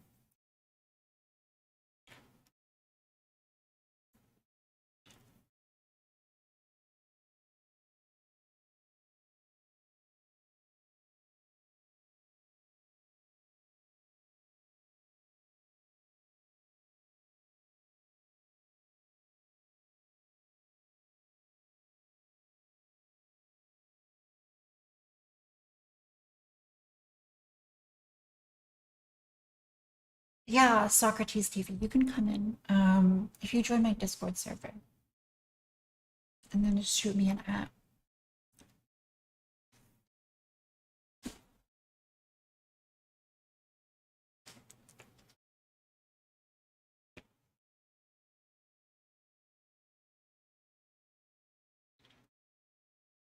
I have Discord links at the bottom. Like you could just scroll down on Twitch.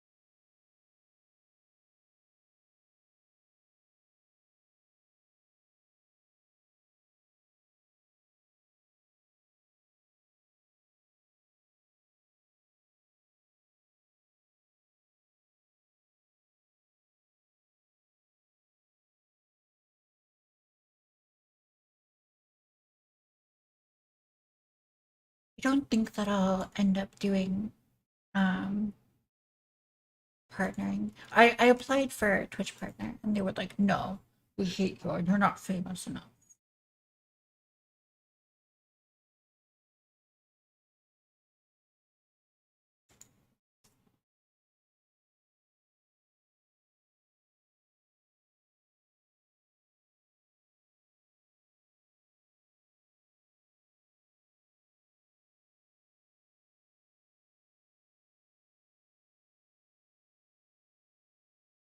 Not affiliate because I also dual stream YouTube.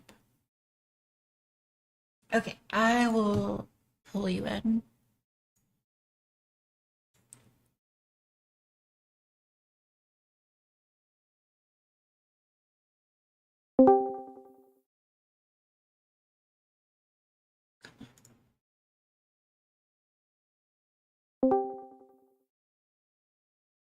Hey, can you hear me? I can. You're very loud, so I'll turn you down a little. What's up? Can you hear me? I'm not sure if my things are set up correctly. Yeah, sorry. I can hear you. Oh, okay, cool. Yeah, I wasn't sure if Discord changed some of my settings without me knowing. Yeah, no, you're all good. What's up? Uh, You have things to say on productivity. yeah, yeah. So I think there's some like basic like one stage further that has to be added to the conversation of meritocracy. I don't know anything about economics whatsoever. That's as far as I can get as one level further. But when we talk about like how much money somebody makes, and how skilled they are at, you know, whatever those skills are that allow them to be productive at that thing.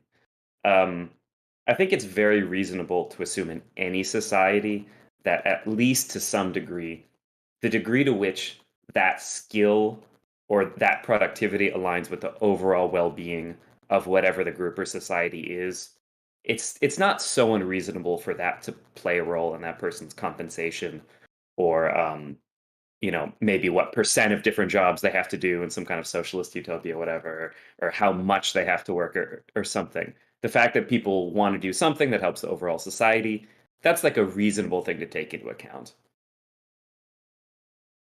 So, I mean, to be clear, like you're saying that like if the values of a society are such that like they really value one specific quality, um, and they like seeing that in like employees, in people that they buy from and whatnot, it would make sense that that gets translated into their compensation. Yeah, yeah, exactly. And so in like a capitalist society where we care about profit, then the people who do productivity that increases profit a lot get compensated with more money, because that's all we can compensate people with in the US, or you get like health insurance or money, you don't get like that much more time off. Um, like you might get in a socialist utopia or France or whatever. Yeah, and Um, so I was trying to get at this actually with Vosh a little bit when I said that like I believe that there's like incentive to hire people who are progressive in their politics, especially by big companies. So, and especially for like important roles in those companies. So, if someone like expresses non-progressive politics, they tend to be like a little bit ostracized. And I think that's like a reflection of like especially like the educated classes tendency to be very progressive. And so like this class of people gets along better with progressives, and is like going to be more likely to hire them, even if like the end result of that hiring is that they produce less for a company. yeah, I mean that's the kind of thing that seems intuitive. This is the kind of like if you select within any feature, then by definition, so if you select for any feature other than pure productivity or skill or something, then by definition you ought to be reducing the overall productivity. It seems like an obvious assumption that you can make, but um, I'm not convinced. I guess I'm kind of skeptical about that because I hear that say also in the direction of like, well, um, if we try to have some kind of like race-based quota or sex-based quota within like a job, then this will be limiting our client pool or our employee pool, and therefore we'll have like worse workers or something. Um, there is something to be said for overall cohesion, and there's definitely situations where, if you have a really insular um, kind of workforce, um, then things can not be the greatest. So, like one example I can think of is like GitHub. Um, they had this big controversy a while ago that they were just like at the office, the office culture was just super sexist and like horrible, and they were just like mistreating their female employees. And if they didn't have such a high ratio of men to women, then it would have been harder, probably, for as toxic of a workplace to occur, or a place that prioritizes kind of respect for everybody, could be useful.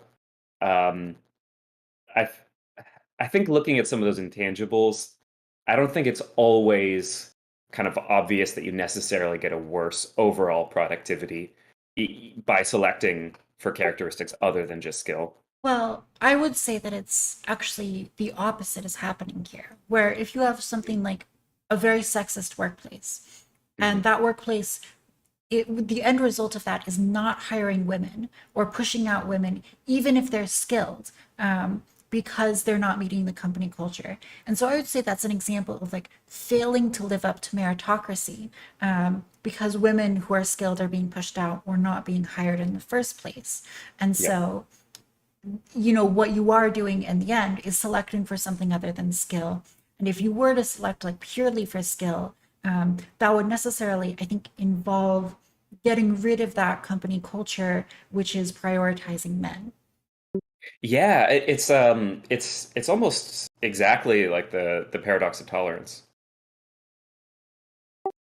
Right. So if you have, it's like the paradox of tolerance is like, well, you can't tolerate everything because if you tolerate certain things, those things will be so toxic that they'll corrode the rest of things, and then you won't have anything. So this is kind of like if you just select for skill, you'll end up maybe with a workplace culture that is so toxic that you'll actually end up losing out on skilled workers, or productivity or whatever. You can't just head directly in the direction of the overall thing you want individually.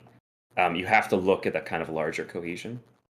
Yeah, I mean, I agree that you have to look at the larger cohesion. I think that like maybe um, what I would say is that like if you're prioritizing like only the skill of a worker and their ability to work like in isolation, for example. So this is like a lot of Mhm. programmers are like very good at programming, but terrible at like communication or working with a Yeah. team. This is like a problem that you have.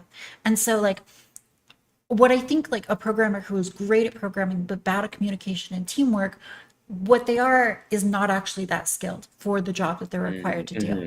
Because if their Right. job requires them to do teamwork, that's part of the skill. And so if you hire them just for programming skill, what you're not really doing is hiring for like skill of the position which is needed. And so like I think that like you're right in that sometimes if you like your conception of skill is too narrow, right? Hmm. What you end up is you have employees that are skilled in one thing, but not maybe skilled overall, and so company productivity suffers. Yeah, I love that.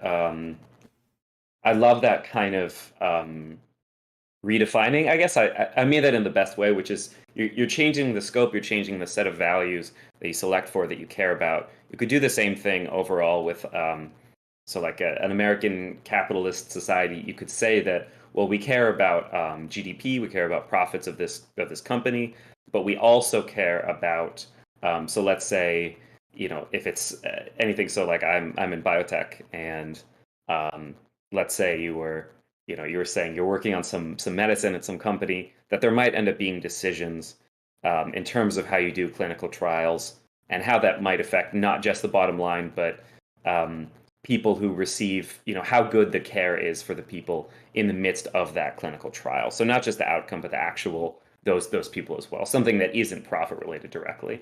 Um, we want to select for our employees, workers, people who will be especially skilled at being empathetic, something like that, or having a solid kind of foundation in like medical ethics, that they'll be able to navigate these things effectively. That's a skill set that we care about, and you build that into the hiring practices, or the evaluations, whatever that you care about, and suddenly now this is accounted for. Yeah, I Yeah, think that's a beautiful way to put that. yeah, and Yeah, I'd I say really that like like that. if someone is very sexist and like therefore unable to work with like female employees, I would say that's like a representation of a lack of skill when it comes to teamwork.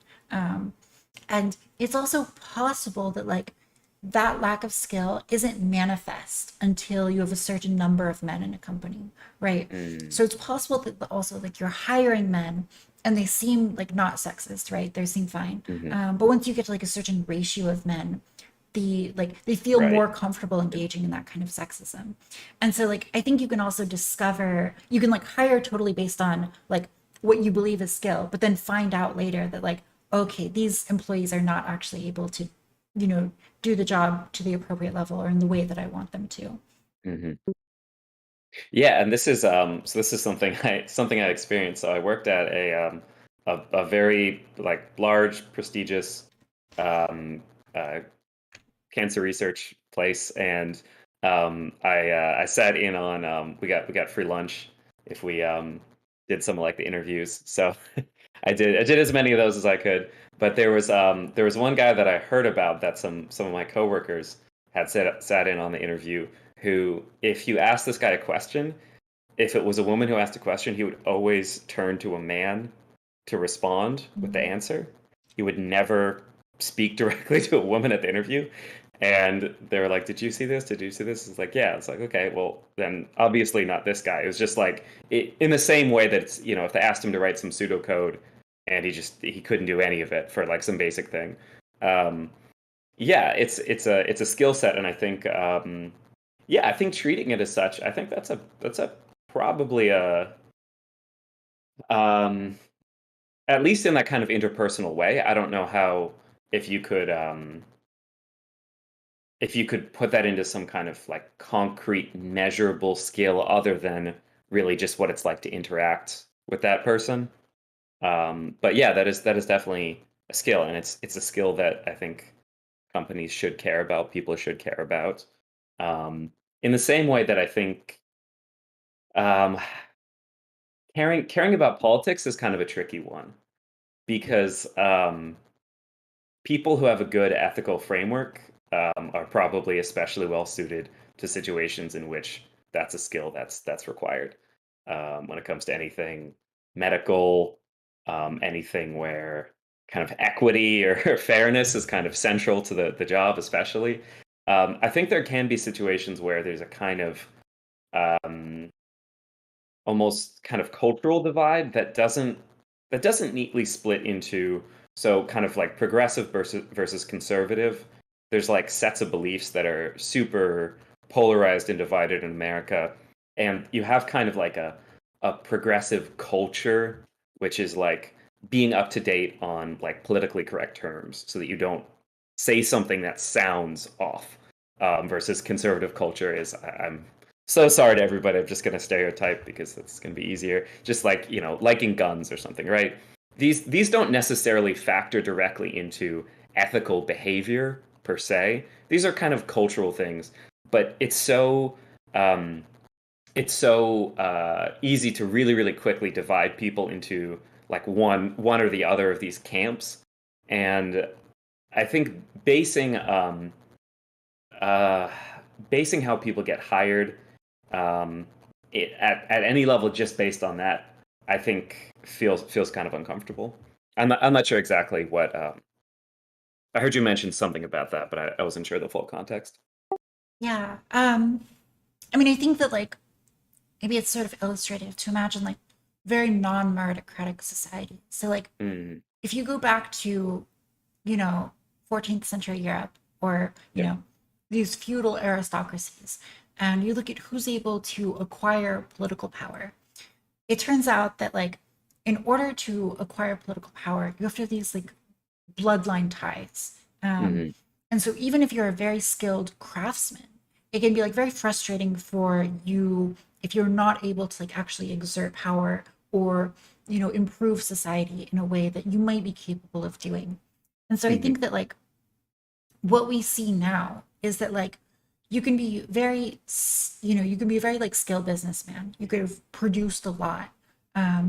But if you like don't have a certain like progressive culture, you're not invited to like meetings and whatnot. So like one example of this is Elon Musk. He created Tesla, and it's one of these very large electric car companies.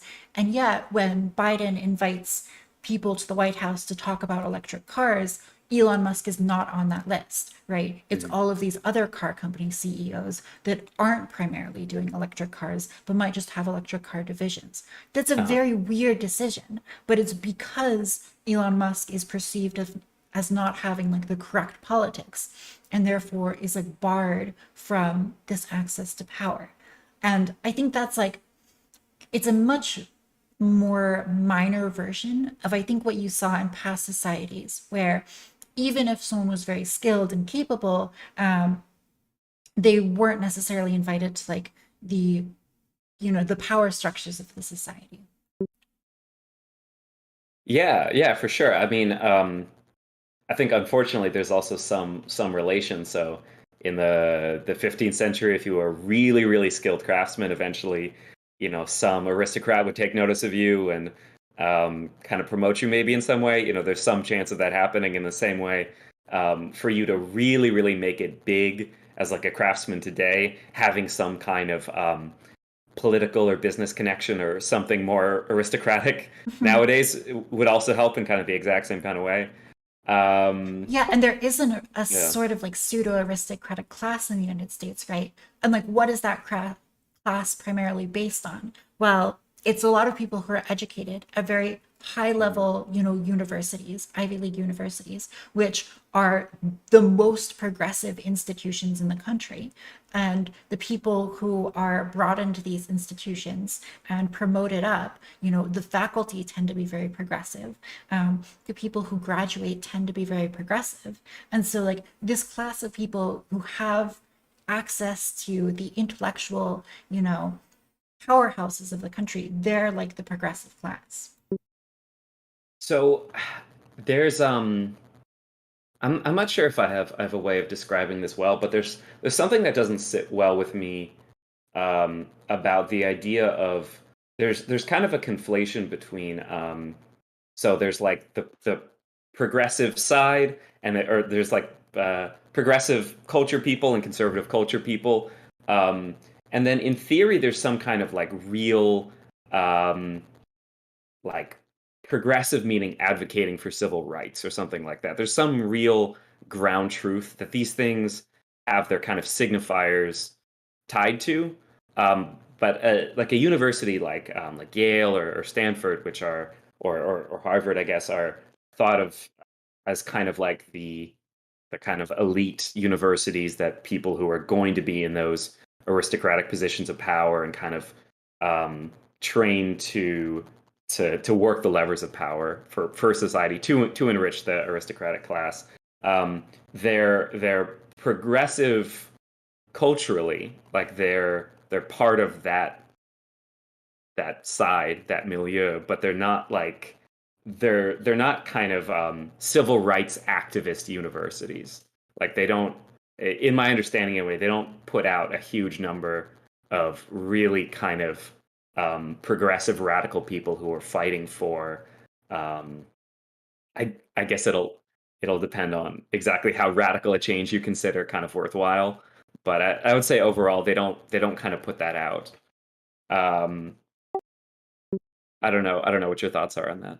I mean, I we can look at like data on the college graduates and Hmm. faculty and academia, and all of these things skew left. So I think maybe like the argument is really maybe more about like why that is, but like it's definitely true that like the people who tend to graduate from these very prestigious organizations, they tend to be very progressive. And actually, when you look at like college graduates as a whole, and you look at like college graduates from like community colleges, those people tend to be more conservative because they're going for like a specific trade skill. They're going, Hmm. to develop very like concrete skills. Yep. And they're not really concerned with whatever else. And so it's like it's the very progressive people that tend to go to the most prestigious institutions. Um, and so like whether or not those people are radicals or activists, I don't know necessarily if like the radical activist types that you see in the news are necessarily like from these big institutions. I would just Hmm. say that like when you look at like voting patterns and the positions that people hold, the people tend to be very progressive when they're very well educated and coming from these powerful institutions. Mhm. Yeah, I mean, I think unfortunately, and this is kind of within the, I don't know, headcanon conspiracy level territory, but just when you think about what's effective now in terms of protecting companies and individuals from public ire, it's an air of progressivity. Mhm. Um, so I don't know how much Elon Musk's decision to have a baby with Grimes, who's has real kind of progressive cred, how much of a business decision is something like that. Maybe not consciously, but an unconscious level at least. For like there's this interesting thing where I think like conservatives hate like Facebook and like maybe Amazon because I'm not 100% sure why they hate Amazon, but I think they think that the left likes it. And they don't like Facebook because they like censor things sometimes. Um, but I don't think that like Amazon or Facebook are that there's anybody out there who truly believes that these could be major engines of like capital P progressive change. These are like regressive corporate structures that Facebook censors because they want their advertisers to be happy, not because they care that much about misinformation. Maybe they care about how it reflects on the platform. They don't want people to leave it. Um, but I think there's kind of like a general conflation between like progressive as an activity, meaning like to push for progressive political change, versus like progressive as just kind of like um, based on how your enemies see you. Like if Fox News hates you, then you're progressive. If Fox News likes you, then you're conservative. And like Elon Musk, I mean, he talks a lot about climate change and whatever, but he also talks about anti-censorship. So right now, conservatives kind of like him. Um, So, Socrates, like you say, you don't think there's really anyone who believes that these companies are like true forces for progressive change.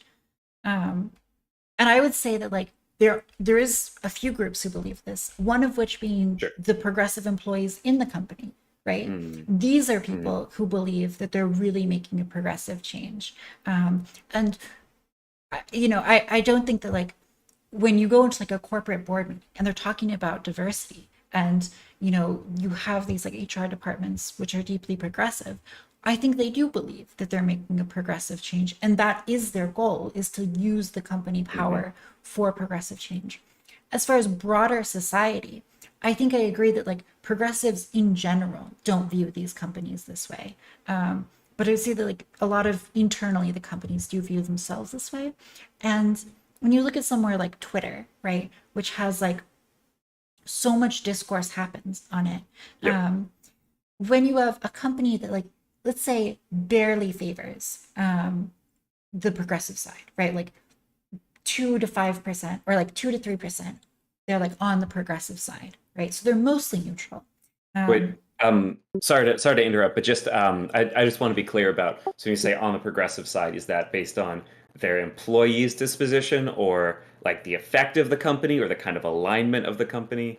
I would say that like yeah, so like if most of the employees in Twitter tend to be like these well-educated people who are more progressive, Hmm. um, and they're trying to craft a policy for their company about what information is going to get censored. And Yep. there is a big story that blows up, and it has a political bent, but it's not sure if it's true, right?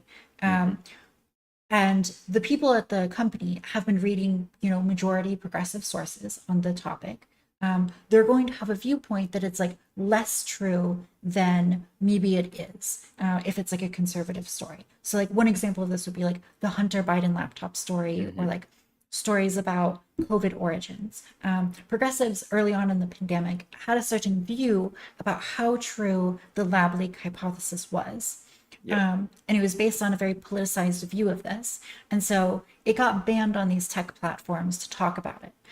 Hmm. As that changed as time went on and it became less politicized. Even though more information hadn't come out, these companies changed their policies on the COVID lab leak and on the Hunter Biden laptop story.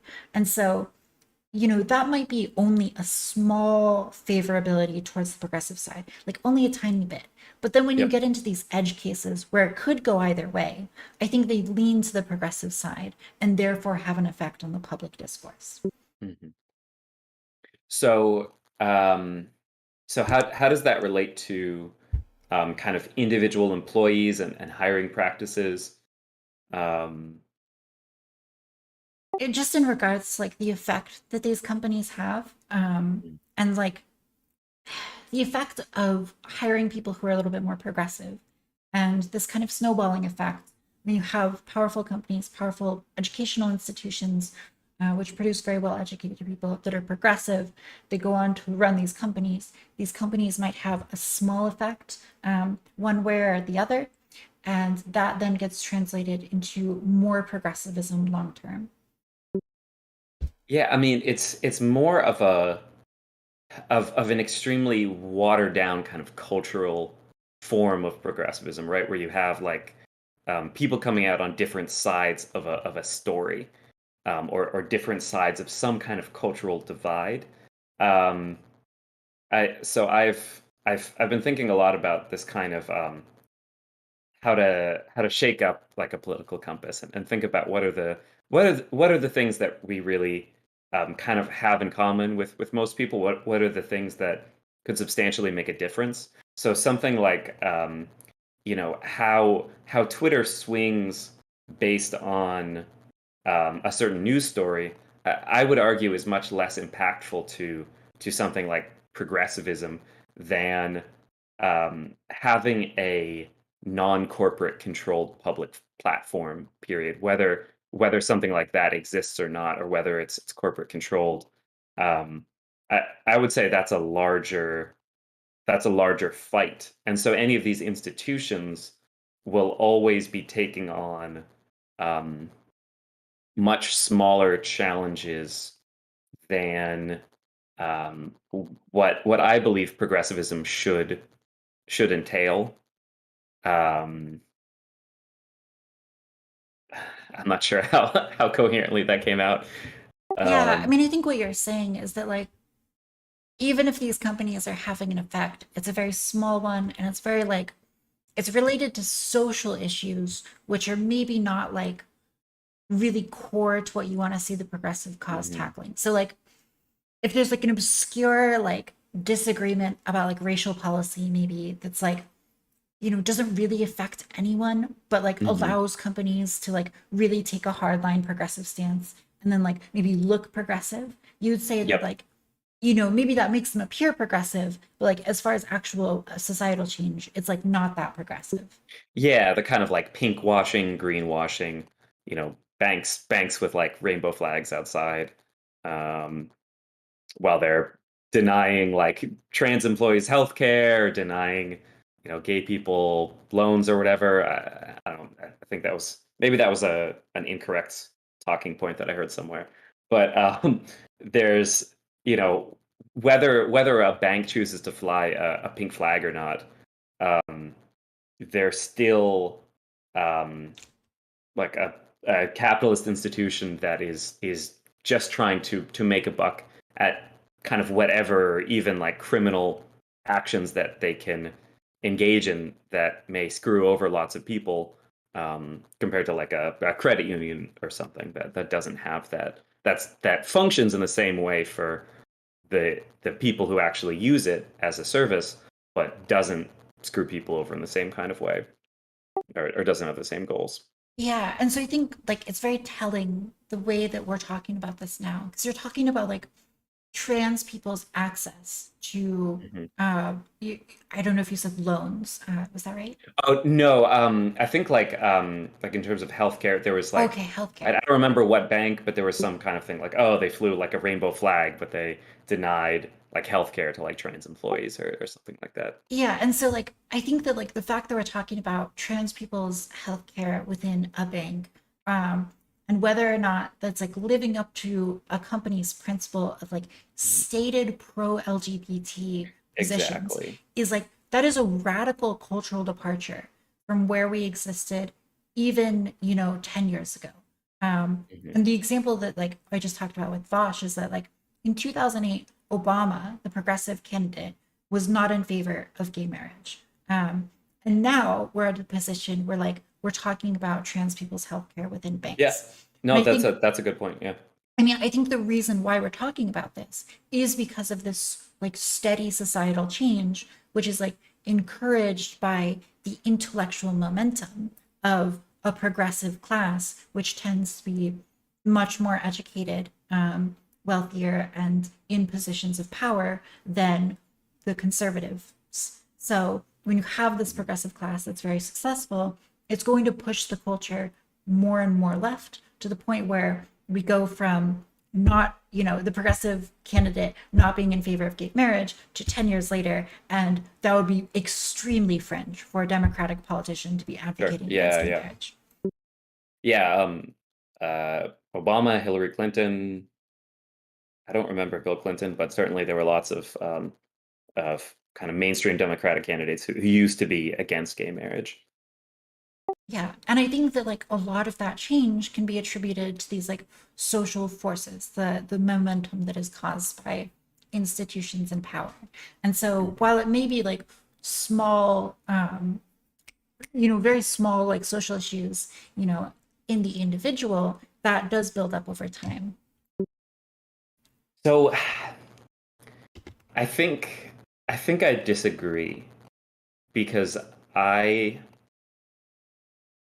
I think it's more difficult for those social issues to build up over time. What they build up is a kind of cultural bubble and a kind of cultural consensus, and maybe that leads to better jobs for more progressive people, and then more progressive people are empowered. Maybe you can have a progressive revolution just like that, but it feels like when you look at like social mobility, the amount of the proportion of wealth that is owned by different like quintiles of the country.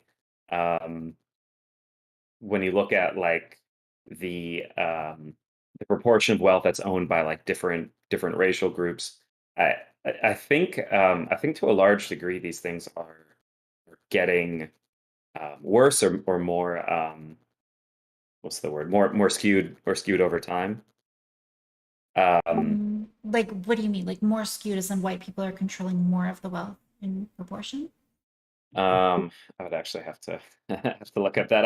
I could be totally wrong about that, but in terms of the like uh, uh, quintiles of people, in terms, the bottom 20th, um, uh, 20% least wealth having people, and the 20% wealthiest people, what percent of the wealth um, is contained in those categories.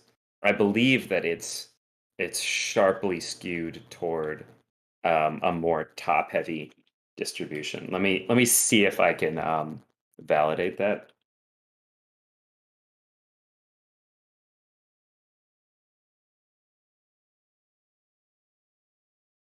I feel like I used to have these graphs in a chart somewhere.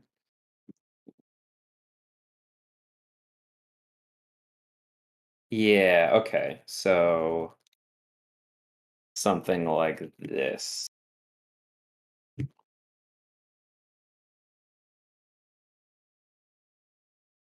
So US real mean household income, scaled to 2015, so it's like consistent. Um, and so like the highest fifth is growing relative to the other quintiles. So you have like an income disparity that's growing over time. Um,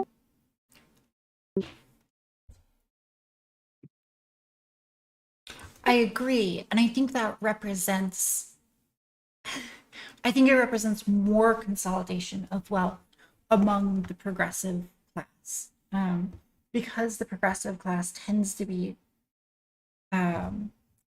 wealthier and more well educated. Well, I mean, wealthier is part of the definition, but the well-educated part, um, I don't know. Is that Definitely, progressives tend to be is it- much more well no? educated. Oh, no. Sorry, I was thinking about over time. If that top quintile is like more educated, I would say probably like less so over time. Less of a disparity between educational attainment, right? Because overall, more people are going to college over time. Maybe. I mean, I think that like if you look at the people who tend to be very high earners, they tend to be well educated people. Um, Hmm. and that's something that's held true continually over time. Yeah, sorry, that wealthy people are well educated or progressive people are well educated? Well, both of these. I Both. don't know Hmm. how recent the progressive people are well educated, but in general, over time, if you're more well educated, you're going to earn more. Yep.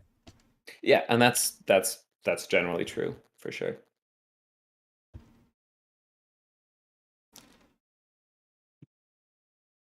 I think there was so I'm just thinking about one other thing that really bothered me when maybe I shouldn't have left so quickly, but Bosch was just talking about how like people who work more or people who make more are like working less than people who than the reverse. I think that can be true sometimes, but in my experience, I have some friends who have done the whole like sales racket, and those people, for whatever you think of the profession or the true real moral benefit to society, they do work very long hours. They do work very hard. Um, I think the other thing too is that like if you're earning more per hour of work, naturally you have more incentive to spend another hour working, right? yeah, So like if you know that you can earn another $1,000 by just spending like another hour on something, that's a big incentive to spend another hour on the thing. So I think what yeah, Vash is saying is that like if you've earned like I don't know enough money that you can like cover all of your bills, and you do that in like a 4 hour work week, like some people are just going to say like fuck it, I'm done, right? And they're not going to continue working for the rest of the week. And I think there's another group of people that is going to spend the rest of the week working as much as possible because they just want to see the number go up. Um, mhm, and that might actually be like divorced from the actual benefit that they're getting from the money. So like something like I don't know, above like $60,000, $70,000 per year annually. If you increase your compensation, that doesn't necessarily track to increased well-being, satisfaction, or happiness. You are just increasing like the total number of like consumptive goods you are having. And so like sure. I think people do tend to want to work more, even if it's not necessarily benefiting them in like the happiness department. Yeah, I do have a bone to pick with that analysis, which is that I think a lot of the people in top earning positions, there's almost a weird paradox where if you earn that much per hour, you aren't actually able Mm. to work like much less than full time, or you might have to be working a really massive amount. You might be paid that much partly because you're kind of always going to be on top of things, always accessible. So that's I think that's something that kind of gets left out of the equation sometimes. I think it can be pretty hard actually to find professions where you can get paid a lot and then you can actually scale back your hours. It is possible. I do I think one of think those professions is being a streamer. that's But, true. and That's like, true. Yeah, yeah. yeah. And so like my personal experience of like doing online work is that like if I spend another hour like taking photos of myself, I don't earn like double as much money. It doesn't necessarily track. Like if I meet these like minimum requirements, I Mm, basically earn the same amount I have to put in a lot more hours to increase my wages beyond that. And I'm guessing Vaush is like in a similar position where he can get away with working like much fewer hours. And so that's probably where some of his perspective comes from. Mhm. Yeah, I mean, with streaming, it can go both ways, right? Because um, if you stream kind of rarely, but you have a following who knows when to tune in, and lots of people will, you have one stream or two streams a week, and everybody subs during those streams. Mhm. You could end up making almost as much money than if you streamed more or something like that. On the other hand, if you stream more, you're increasing your exposure to people, you're increasing your opportunity for somebody to raid you and then get more followers. So you can actually, like, if you stream more, you can end up making more. You can end up earning at a higher rate. So there's a trap in that direction too, where it feels like, well, I can't stop streaming now. I just got a raid. I can't stop streaming now. I'm kind of building up momentum. And I do think you see that with like certain streamers who work like extremely long hours, despite the Mhm. fact that like they could scale way back and be fine. So like Yeah. yeah, like these streamers who are streaming for like 6, 8 hours a day, and they're millionaires, and they could live, on much less money if they were streaming Yeah. less. And so I think that like Vaush's experience is that like he has a great degree of control over that, and like he can sort of choose how much he's like comfortable making.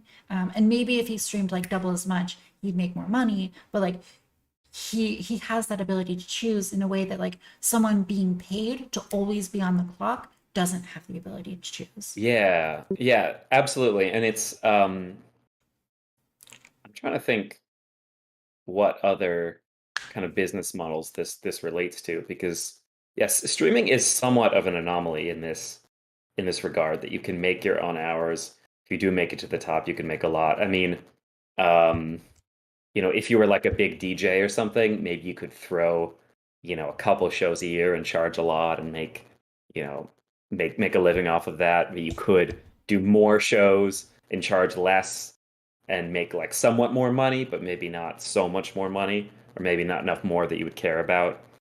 Um, in terms of thinking of like more standard positions, the big difference in time is not necessarily hours per week, but age that you can retire. Mm. Because if you're working at like Home Depot or something, then I guess you retire on Social Security or something. I don't know how you get to retire if you work at Walmart. It seems like there's like elderly people coming out of retirement to go back to working at Walmart. But if you work at like you're doing programming, or you're doing some big biotech thing or whatever, you can make money, you can retire at a, you know, when you're not even that old, Mhm. potentially, or especially like an entrepreneur or something. You could make one big break with a company, make $10 million, and then just decide I'm retired at 30. Yeah, I really appreciate you like being able to discuss this nuance with me, because talking to Vosh and he's just like, no, if you make more money, like you're going to work less hours. And I'm like, it's really hard because like I sort of get like cast in this other position of like, well, the more hours you work, like the more money you'll make. That's like always the case. But like the reality is that there's like quite a bit of nuance between industries and positions. And Yeah. it's really hard to have that conversation sometimes. And it's sometimes the people. So I bet if you look at like, top attorneys or top I'm trying to think, top surgeons or something. I feel like there's a lot of people, or top finance people, top hedge fund managers, whatever. I feel like a lot of these people are just working. They're working like 80 hours a week or something. They're working just some unbelievable amount, even though they could be working a quarter of that and be making like enough. If they could scale that back, that would be enough money that they would be fine. I feel like some of these really, really highly paid professions, maybe even kind of select for the kind of people who are just going to be working that number of hours, no matter what they're doing, no matter what they're required to do or forced to do.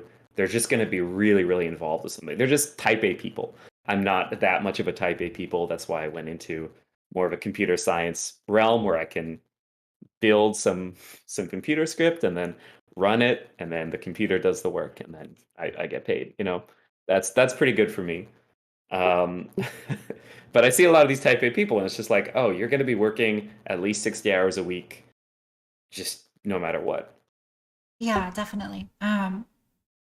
I definitely think that there's like a lot of variation. And also like even within professions, there's like a kind of person who wants to just like push everything to the maximum.